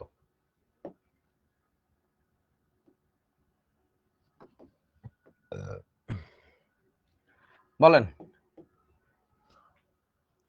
ওর কমেন্ট অফ করো মনে হয়। সোডিয়াম হাইড্রোক্সাইড, এখানে হাইড্রোক্সিল মূলক আছে কয়টা? একটা না? তাহলে তুল্য সংখ্যা হবে হচ্ছে 1। তুমি অল্টারনেটিভ ওয়েতে চিন্তা করো, এখানে যে সোডিয়ামটা ছিল তার চার্জ কত? 1+। সো যেহেতু ধনাত্মক মূলক এখানে সোডিয়াম, তার চার্জ যত তুল্য সংখ্যা হবে তত, তাহলে 1 হবে। দুই দিক দিয়ে চিন্তা করলে একই আনসারই আসে। ক্যালসিয়াম হাইড্রোক্সাইড তুল্য সংখ্যা কত বলো? ম্যাগনেসিয়াম হাইড্রোক্সাইড তুল্য সংখ্যা কত বলো? ক্যালসিয়াম হাইড্রোক্সাইডের কত হবে? 2 হবে। ম্যাগনেসিয়াম হাইড্রোক্সাইডেরও 2 হবে, ঠিক আছে। আচ্ছা, তারপরে যদি আমি এবার বলি ম্যাগনেসিয়াম অক্সাইডের তুল্য সংখ্যা কত ছিল বলো? ক্যালসিয়াম অক্সাইডের তুল্য সংখ্যা কত ছিল বলো? অ্যালুমিনিয়াম অক্সাইডের তুল্য সংখ্যা কত ছিল বলো? এইবার তো হাগু করে দিবা। কারণটা হচ্ছে এইখানে তো হাইড্রোক্সিল মূলক নাই। সো এই জন্য হাইড্রোক্সিল মূলক দিয়ে করার সিস্টেমটা আমার ভালো লাগে না। আমার ভালো লাগে আমার গুরুর শেখানো সিস্টেম। উনি বলেছিলেন ধনাত্মক মূলকের মোট চার্জ যত তুল্য সংখ্যা তত। সো এখানে দেখো তো ধনাত্মক মূলকটা কি আছে? ম্যাগনেসিয়াম। ম্যাগনেসিয়ামের চার্জ কত? 2+, দ্যাটস ওয়াই 2 হবে। ক্যালসিয়াম অক্সাইড, ক্যালসিয়াম আছে তার মানে 2 হবে। অ্যালুমিনিয়াম অক্সাইডের কত হবে বলো? অ্যালুমিনিয়াম অক্সাইড 6 হবে, 6। কারণ অ্যালুমিনিয়ামের চার্জ হচ্ছে 3+, কিন্তু এখানে কিন্তু বলছে মোট চার্জ। মোট চার্জ যত তুল্য সংখ্যা তত। একটা অ্যালুমিনিয়াম আয়নের চার্জ হচ্ছে 3+, তবে দুইটা অ্যালুমিনিয়াম আয়ন হইলে এখানে চার্জ হয়ে যাবে হচ্ছে 6। তোমরা কি বুঝিয়েছো আমার কথা? ওকে, তাহার পরে বলো দেখি বন্ধুগণ, এটা গেল। আর কি দেখানো যায় তোমাদের ক্ষারের মধ্যে? ওকে, খুব বিখ্যাত একটা জিনিস আমাদের কাজে লাগবে, ক্যালসিয়াম কার্বনেট। এটা তুল্য সংখ্যা বলবা, সোডিয়াম কার্বনেটের তুল্য সংখ্যা বলবা। বলো ক্যালসিয়াম কার্বনেটের তুল্য সংখ্যা কত হবে? আচ্ছা, তারপরে অ্যামোনিয়াম হাইড্রোক্সাইড আবার দেখতে চাচ্ছ, ঠিক আছে দেখাচ্ছি। অ্যামোনিয়াম হাইড্রোক্সাইড, ক্যালসিয়াম কার্বনেটের কত হবে? 2 হয়ে যাবে, কারণ এখানে ক্যালসিয়াম আছে, ক্যালসিয়াম 2+। সোডিয়াম কার্বনেটের তুল্য সংখ্যা কত হবে বলো তো? সোডিয়াম কার্বনেটের, সোডিয়ামের চার্জ কত? 1+ না, কিন্তু দুইটা সোডিয়াম আছে, তাহলে এখানে কত হবে? 2। অ্যামোনিয়াম হাইড্রোক্সাইডের কত হবে? এখানে হাইড্রোক্সিল মূলক একটা, অথবা বলা যায় অ্যামোনিয়াম আয়নের চার্জ হচ্ছে 1+, তার মানে হচ্ছে 1। বুঝেছো ছোট্ট বন্ধুরা? হুম, ওকে। মৌলের তুল্য সংখ্যা বের করি এবার আমরা। মৌলের তুল্য সংখ্যাটা খুবই কাজে লাগবে আমাদের, সেটা হচ্ছে প্রতি অণুর মোট যোজনী যত, তুল্য সংখ্যা তত। প্রতিটা অণুর মোট যোজনী যত, অণু চিন্তা করতে হবে। কিছু মৌলিক পদার্থ পরমাণু আকারে থাকে, অর্থাৎ এক পারমাণবিক অণু, আবার কিছু আছে দ্বিপারমাণবিক অণু, সো এটা চিন্তা করতে হবে কিন্তু। তাহলে আমি একটু উদাহরণ লিখি। ধরো জিঙ্কের তুল্য সংখ্যা কত হবে? জিঙ্ক, বলো জিঙ্কের কত হবে? ম্যাগনেসিয়ামের কত হবে বলো? 2 হবে। জিঙ্কের যোজনী কত? 2, তাহলে 2। ম্যাগনেসিয়ামের যোজনী কত? 2, তাহলে 2। আবার কেউ বললো না জিঙ্কের তুল্য সংখ্যা 2, কারণ দেখছো জেড দেখতে কিসের মতো বল? 2 এর মতো, এই কারণে জিঙ্কের তুল্য সংখ্যা 2। ঠিক আছে, এটা জানা বলিও না, ওর যোজনী হচ্ছে 2, বুঝলে? আবোল তাবোল বলাতে তোমরা ওস্তাদ। ক্যালসিয়ামের তুল্য সংখ্যা কত হবে? 2। এবার বলেন বন্ধু, সোডিয়ামের তুল্য সংখ্যা কত হবে? তাড়াতাড়ি বলো। অ্যালুমিনিয়ামের তুল্য সংখ্যা কত হবে বলো? সোডিয়ামের কত হবে? 1, অ্যালুমিনিয়ামের হবে 3। তাহলে বলো তো হাইড্রোজেনের কত হবে? হাইড্রোজেনের কত? 1, তাই না? আচ্ছা, হাইড্রোজেনের 1 হবে না বন্ধু, হাইড্রোজেনের হবে হচ্ছে 2। কারণ হাইড্রোজেনের একটা অণু যখন চিন্তা করবা, এখানে কি বলছে বন্ধু? তোমাকে বলেছে অণুর মোট যোজনী যত, প্রতিটি অণু দেখতে হবে। সো হাইড্রোজেনের একটা অণুতে পরমাণু থাকে কয়টা? 2টা না? সো হাইড্রোজেনের তুল্য সংখ্যা হবে হচ্ছে 2। বুঝছিস তোরা আমার কথা? 1 হবে না রে বাবা, হাইড্রোজেনের যোজনী তো 1, বাট অণুর যোজনী চিন্তা করতে হবে, অণু। বলো এবার ক্লোরিনের কত হবে? ক্লোরিনের দেখি পারো কিনা। এবার বুঝতে পারছো, ক্লোরিনের হবে হচ্ছে 2। তারপরে আমাকে একটু এবার বলো যে তোমার অক্সিজেনের কত হবে বলো? অক্সিজেনের কত হবে? 2। কি বিপদ, অক্সিজেনের হবে 4। অক্সিজেন দ্বিপারমাণবিক অণু, ভুলে গেছো? একটু আগের ক্লাসে তো দেখাইছিলাম অক্সিজেন হচ্ছে দ্বিপারমাণবিক অণু, সো 2 দুগুণী 4। কি বিপদ, কি একটা দিন আসছে। তোরাই কয়দিন পরে ডাক্তার হবি, তোরাই কয়দিন পরে ইঞ্জিনিয়ার হবি। এখন এমন ডাক্তার ইঞ্জিনিয়ার হইতেছে যাদের কাছে 2 দুগুণী হচ্ছে 2, 3 দুগুণী কত? তাও কয় 2, 4 দুগুণী, আরে ভাই 2, আপনি এত ডিস্টার্ব করেন কেন? জান না 2 দিয়ে যা গুণ করবেন সব 2। এই যদি তোদের অবস্থা হয়, তাহলে তোদের দিয়ে কেমনে বাড়ি ঘর বানাবো, আর তোদের দিয়ে কেমনে মানে চিকিৎসা করাবো বল? তোরাই তো আগামী দিনের ডাক্তার ইঞ্জিনিয়ার, ব্যবসা করতে গেলে ঢুকাই দিবি। বুঝেছিস? আচ্ছা, চলো এবার নরমালিটি নির্ণয়ের সমস্যাবলী করে আসি।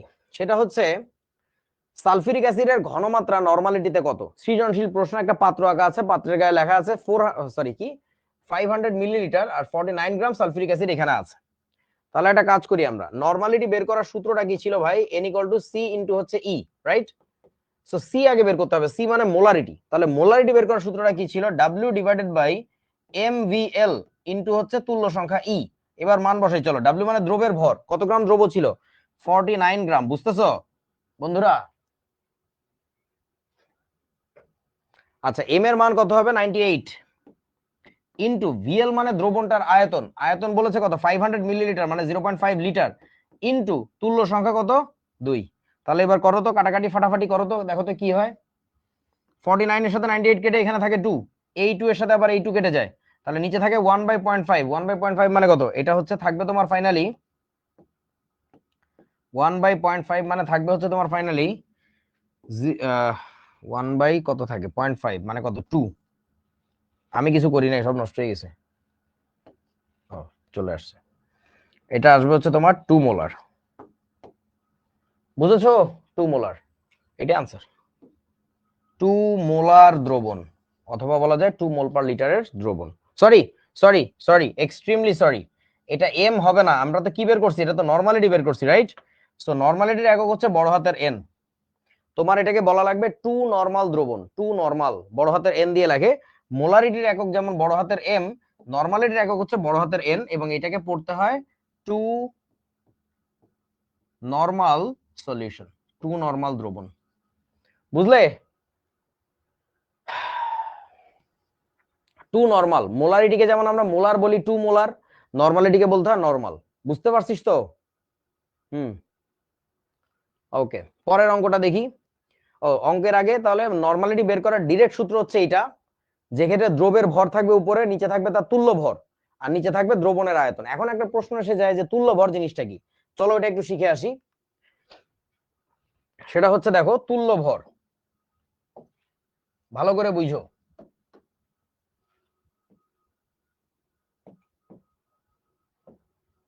তুল্য ভর, ওকে, এটাকে আমরা লিখবো হচ্ছে এম ই কিউ দিয়ে। এম ই কিউ মানে তুল্য ভর, ওকে? আচ্ছা, সেটা হচ্ছে, দেখো, যে কোনো কিছুর তুল্য ভর বের করার নিয়মটা হচ্ছে উপরে থাকবে তার আণবিক ভর, আণবিক ভর, নিচে থাকবে হচ্ছে তার তুল্য সংখ্যা। এইটাকে বলে হচ্ছে তার তুল্য ভর, বুঝেছো? আণবিক ভর বাই হচ্ছে তুল্য সংখ্যা। এখন তুমি যদি এখানে গ্রাম আণবিক ভর বসাও তাহলে এখানে হয়ে যাবে গ্রাম তুল্য ভর, এখানে যদি শুধু আণবিক ভর বসাও তাহলে এখানে হবে শুধুমাত্র তুল্য ভর। আমি একটু উদাহরণ দেখাই। ধরো তোমাকে বলা হইলো M EQ of sulphuric acid বের করো, সালফিউরিক অ্যাসিডের তুল্য ভর বের করো। তাহলে কিভাবে বের করবো? উপরে থাকবে 98, নিচে যাবে কি বলেন তো? সালফিউরিক অ্যাসিডের তুল্য সংখ্যা কত হবে বলো? 2। তাহলে এটা কত আসে? এটা আসে হচ্ছে 49 গ্রাম। বুঝেছো? গ্রাম তুল্য ভর বললে এখানে গ্রাম আণবিক ভর বসাতে হবে, গ্রাম আণবিক ভরের একক তো আছে 98 গ্রাম, তাই না? আচ্ছা, তারপরে এবার বলো M EQ of nitric acid যদি আমরা বের করি তাহলে কি হবে? M EQ of nitric acid, তাহলে কি হবে? ওর মোলার ভর কত বা আণবিক ভর কত? 63 গ্রাম বাই হচ্ছে 2, সরি 2 না 1, তাহলে এটা আসবে হচ্ছে 63 গ্রাম। এম ইকিউ অফ, তুমি যদি বাইর করো HCl তাহলে কত আসবে? 36.5 ডিভাইডেড বাই হচ্ছে 1, তার মানে আসবে এখনো 36.5 এত গ্রাম। তোমাকে যদি সোডিয়াম হাইড্রোক্সাইডের তুল্য ভর বের করতে দেওয়া হয় তাহলে কি হবে? আমরা লিখবো এম ইকিউ অফ কি জানো? সোডিয়াম হাইড্রোক্সাইড, তাহলে আসবে 40 তার আণবিক ভর, আর নিচে হচ্ছে 1, তার মানে হচ্ছে 40 গ্রাম। তোমাকে যদি এম ইকিউ বাইর করতে দেয় ফসফরিক অ্যাসিডের H3PO4 এর, তাহলে কত হবে? ফসফরিক অ্যাসিডের আণবিক ভর জানো? 98। এটা হিসাব করে দেখবো 98 আসে। 98 ভাগ হচ্ছে 3, কত আসে আল্লাহ জানে। 98/3,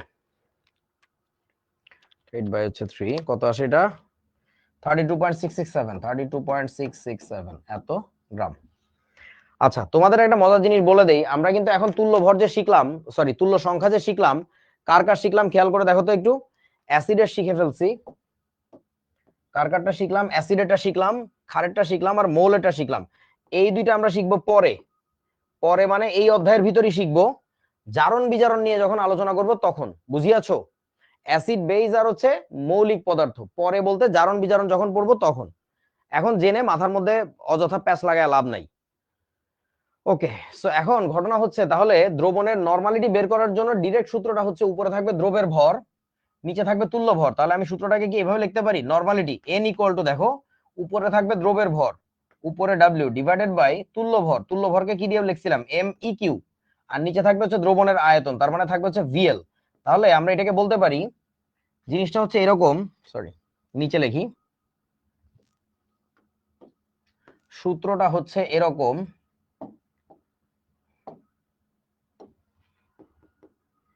n equal to W divided by M E Q into হচ্ছে ভিএল।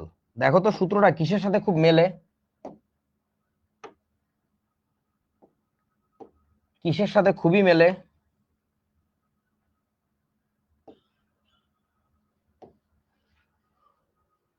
মোলারিটি বের করার সূত্রের সাথে। মোলারিটি মানে C equal to W by M VL ছিল, আর এখানে হচ্ছে এম ইকিউ ইন্টু ভিএল। বুঝিয়াছো? সবাই বুঝছো তো? আচ্ছা, এম ইকিউটা কি? এম ইকিউ হচ্ছে তুল্য ভর।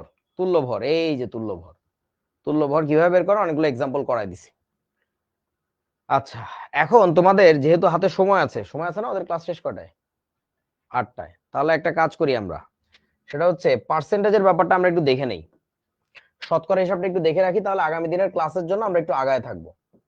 আমি ভাবছিলাম তোমাদের অনেক সময় লাগবে, কিন্তু তোমাদের লাগে নাই। তোমরা কি একটা জিনিস খেয়াল করছো? তোমাদের কাছে তো 24 ব্যাচেরও ক্লাসের ভিডিও দেওয়া আছে, তাই না?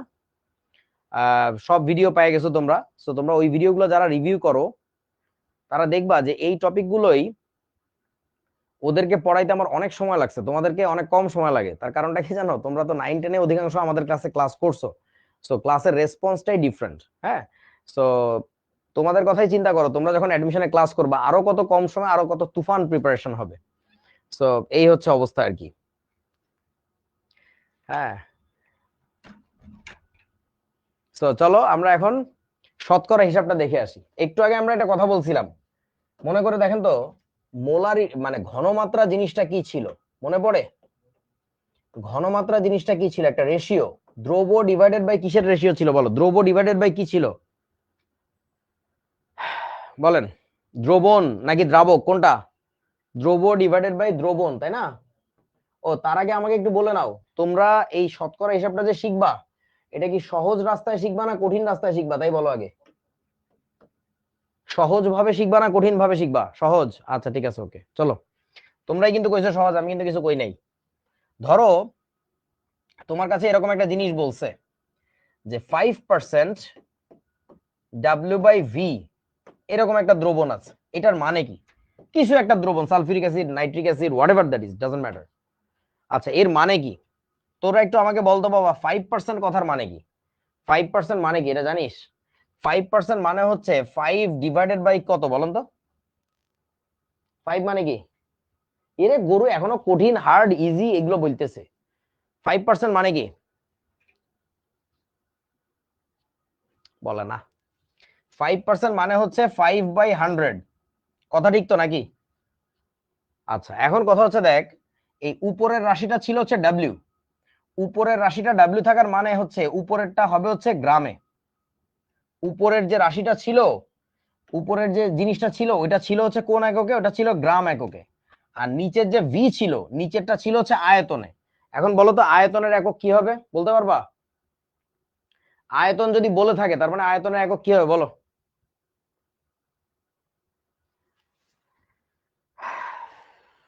একটা জিনিস একটু তোমাদের বলা হয় নাই, সেটা বলে আসি আমি। একেবারে শুরুতে যখন আমরা মোলারিটি নিয়ে কথা বলা শুরু করছিলাম, সেই সময় একটু জেনে রাখো যে এই পাশে যত হিসাব নিকাশ আছে, এই পাশের যত হিসাব নিকাশ আছে আনুপাতিক হিসাব, এই পুরো জিনিসটায় আয়তন থাকে হচ্ছে, এই পুরো জিনিসটায় আয়তন থাকে হচ্ছে লিটারে। যদি কখনো তোমার আয়তন লাগে, that should be in litre. আর এই শতকরা হিসাবের পুরো জিনিসটায় আয়তন যখনই তোমার লাগবে, এখানে আয়তন থাকবে হচ্ছে সিসিতে। এই কথাটা বলতে ভুলে গেছিলাম, সরি। আয়তন থাকবে হচ্ছে সিসিতে, বুঝেছো? তো ঘটনা হচ্ছে এইখানে দেখো তো, শতকরা হিসাবের কাজ চলতেছে না? কই গেল? এই যে শতকরা হিসাব নিয়ে কাজ চলতেছে। তাহলে শতকরা হিসাবের এই ব্যাপারটায় আয়তনটা, নিচে যে ভলিউম বসানোর কথা, সে ভলিউমটা কোন এককে হবে এটা তাহলে বলেন? সিসিতে হবে, মিলিলিটারে হবে। সিসি বা মিলিলিটার একই কথা। এরপরের কথা হচ্ছে, এটা তো একটা ঘনমাত্রা বোঝায়। তো ঘনমাত্রা মানে কি? উপরে থাকে হচ্ছে দ্রব্য, তাহলে 5 গ্রাম দ্রব্য ছিল প্রতি 100 সিসি কিসে বলেন তো? দ্রবণে। ওই যে ওই কথাটা মানে হচ্ছে এটা, 5 গ্রাম দ্রব্য 100 সিসি দ্রবণে। বুঝছো? তারপরে ধরো আরো একটা করাই, তাহলে আরো একটু ক্লিয়ার বুঝতে পারবা। তোমরা একটু আমাকে বলো, তোমার কাছে কোন একটা অঙ্ক দেওয়া আছে এরকম, তোমাকে বলছে 7% ডাব্লিউ বাই ডাব্লিউ দ্রবণ, বলেন এর মানে কি? 7% ডাব্লিউ বাই ডাব্লিউ দ্রবণ, এর মানে কি?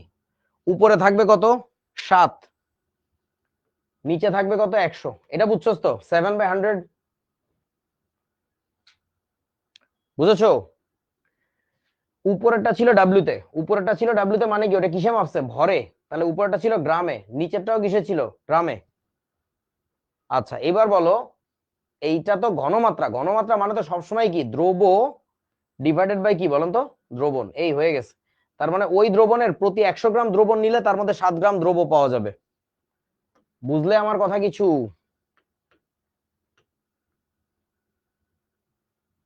আচ্ছা এবার বলো দেখি, যদি তোমার কাছে এরকম বলতো যে 3% ধরো বলছে ভি বাই ভি দ্রবণ, এর মানে কি? 3% মানে হচ্ছে 3 ডিভাইডেড বাই হচ্ছে 100, 3 ডিভাইডেড বাই 100।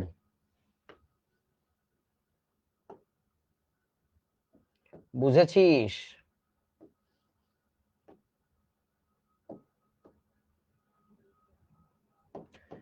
3 ডিভাইডেড বাই হচ্ছে 100। এখন বলো উপরেরটা কিসের ছিল? সিসিতে ছিল। নিচেরটাও কিসে ছিল? সিসিতে ছিল। উপরেরটা কিসে থাকবে? দ্রব। আর নিচেরটা হচ্ছে দ্রবণ। এই যে, তার মানে ওই দ্রবণের প্রতি 100 সিসি নিলে তার মধ্যে 3 সিসি করে হচ্ছে দ্রব ছিল। বুঝতে পারছিস?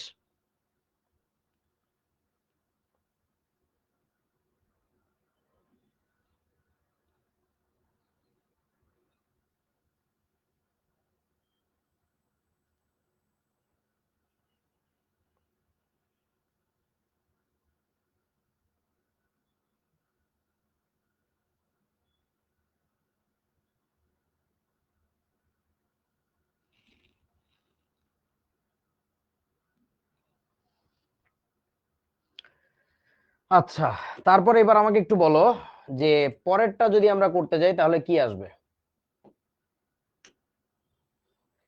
2%, ধরো তোমার কাছে এরকম দিছে 2% বা 5%, whatever that is, 5% V by W দ্রবণ। এই কথার মানে তোমরা কি বোঝো তোমরা লিখে দেখো, আমি আর লিখবো না। বলো কি লিখবো? বাহ সুন্দর, উল্টাই গেছে যদিও, না ঠিক আছে মরিয়ম। তাহলে উপরে হবে হচ্ছে 5 ডিভাইডেড বাই 100, 5% মানে 5/100, ভি মানে হচ্ছে উপরে সিসি, নিচে হচ্ছে গ্রাম। এত সিসি কি ছিল? দ্রব ছিল। এত সিসি দ্রব কোথায়? 100 গ্রাম দ্রবণে। বুঝিয়াছো ছোট্ট বন্ধুরা?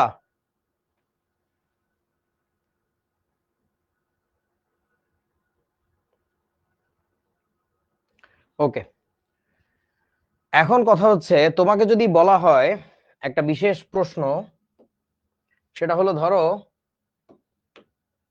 তোমাকে বলছে 5% ডাব্লিউ বাই ভি দ্রবণের, 5% ডাব্লিউ বাই ভি ধরো HCl দ্রবণের মোলারিটি কত? কি করা লাগবে বলো তো? মোলারিটি কত? এটা করে দেখাও, কিভাবে করবা? দেখো 5% কথাটার মানে কি? 5 ডিভাইডেড বাই হচ্ছে 100, উপরেরটা ছিল গ্রামে, নিচেটা ছিল হচ্ছে সিসিতে। 5 গ্রাম ছিল দ্রব, নিচে ছিল হচ্ছে দ্রবণ। তার মানে আমরা বলবো যে অতএব সি ইকুয়াল টু, মোলারিটি বের করার সূত্রটা কি ছিল? W divided by MVL. তাহলে ডাব্লিউ এর মানটা কত? 5 গ্রাম দ্রব ছিল, তাহলে 5 ডিভাইডেড বাই এম কত? 36.5, কারণ এটা এইচসিএল, ইনটু ভিএল মানে দ্রবণটার আয়তন। দ্রবণটার আয়তন তো 100 সিসি। তাহলে এখানে কত লিখবো জানো? 100 ডিভাইডেড বাই কত বলেন তো? 1000। এইটা করিলে যাহা আসে তত এম। বুঝো নাই? এটা করলে যা আসে তাই। সহজ। তাহলে 5 ডিভাইডেড বাই 36.5 আবারও ভাগ হচ্ছে 0.1, তার মানে আসে হচ্ছে এটা 1.369 এত এম। বুঝিয়াছো? ভুকসি? ঠিক আছে। এখন এই জিনিসটাকে আবার একটু অন্যভাবে করা যেত। অন্যভাবে করা যেত, কেমনে করা যেত দেখো, ঐকিক নিয়ম দিয়ে করা যেত। ঐকিক নিয়ম দিয়ে করলে কেমনে করতাম, কেমনে করতাম সেটা হচ্ছে বিকল্প পদ্ধতি। আমি যদি দেখাই, এই কথাটা থেকে নিয়ে আসবা, এই কথাটা থেকে নিয়ে আসবা। কি নিয়ে আসবা? 100 সিসি দ্রবণে আছে 5 গ্রাম দ্রব। তাহলে আমরা যদি লিখি 100 সিসি দ্রবণে দ্রব আছে কত? 5 গ্রাম। তাহলে অতএব 1 সিসিতে কি থাকবে? আর কত সিসি লাগবে আমাদের? 1000 সিসি লাগবে। 1000 সিসি দ্রবণে থাকবে হচ্ছে 5 ইন্টু হচ্ছে 1000 ভাগ হচ্ছে 100 এত গ্রাম। তার মানে 0,0,0,0 কাটলো, 5 10 কে 50, 50 গ্রাম তোমার HCl ছিল। এখন বলো তো 50 গ্রাম HCl মানে কত মোল HCl? কিভাবে বের করতে হয়? 50 ভাগ হচ্ছে 36.5, তাই না? W/M formula. আচ্ছা, তাহলে এটা আসছে হচ্ছে 1.369 এত মোল HCl ছিল। এত মোল HCl কোথায় ছিল বন্ধু? এত মোল HCl কোথায় ছিল? 1000 সিসি দ্রবণে। 1000 সিসি মানেই তো 1 লিটার। এটাই দ্রবণের মোলারিটি, বুঝিয়াছো? এই যে দেখেন, আপনি আগডুম বাগডুম ফর্মুলা ইউজ করে যেটা করছেন 1.369, ওইটাই আসছে এখানে। সো অ্যাকচুয়ালি তুমি চাইলে ঐকিক নিয়মেও করতে পারো, চাইলে ফর্মুলা ইউজ করতে পারো, decision is up to you. But always better কোন পদ্ধতি বলো তো? ঐকিক নিয়ম নাকি ফর্মুলা? বলেন কোনটা ভালো? ফর্মুলা না? না, ফর্মুলা হচ্ছে যারা মূলা খায় তাদের জন্য, মানে গাধার জন্য। ফর্মুলা হচ্ছে ঐকিক নিয়ম সবসময় ভালো। ঐকিক নিয়ম মানে ধরে ধরে করা, সে সংজ্ঞাটা মনে রাখে যে প্রতি লিটার দ্রবণে যত মোল দ্রব্য থাকে এটা হচ্ছে ওই দ্রবণে ওই দ্রব্যের মোলারিটি। আর ফর্মুলা হচ্ছে জাস্ট ধর তক্তা মার পেরেক স্টাইল, বুঝছো আমার কথা? ঐকিক নিয়ম ভালো, তবে তুমি পরীক্ষায় করার জন্য আমি তোমার পরামর্শ দিব ফর্মুলা ইউজ করা। অনেক কম জায়গায় হয়ে যায়, তাড়াতাড়ি হয়ে যায়। ফিজিক্সের লোকজনরা দেখছো সবসময় শুধু ফর্মুলা ইউজ করে, v equal to U plus AT, S equal to UT plus half AT square. এই প্রতিটা জিনিসই তো ঐকিক নিয়মে করা যায়, কিন্তু তারা করে না। তারা কি করে বলো তো? কি করো? এই যে একটা সূত্র দেখো, যে এই যে F equal to M A, মেরে দাও হয়ে যাবে। আচ্ছা, যাই হোক, সো অলওয়েজ বেটার হচ্ছে মূলাখোরদের থেকে, সরি মূলাখোর মানে ফর্মুলা থেকে দূরে থাকা আর কি। মূলাখোর মানে বুঝছো তো, আমি গাধা বুঝাইছি আর কি। Okay, so that was your today's class. Thank you everyone. ধন্যবাদ। চলে এসেছে। আল্লাহ হাফেজ। দেখা হবে আবার পরে। হ্যাঁ।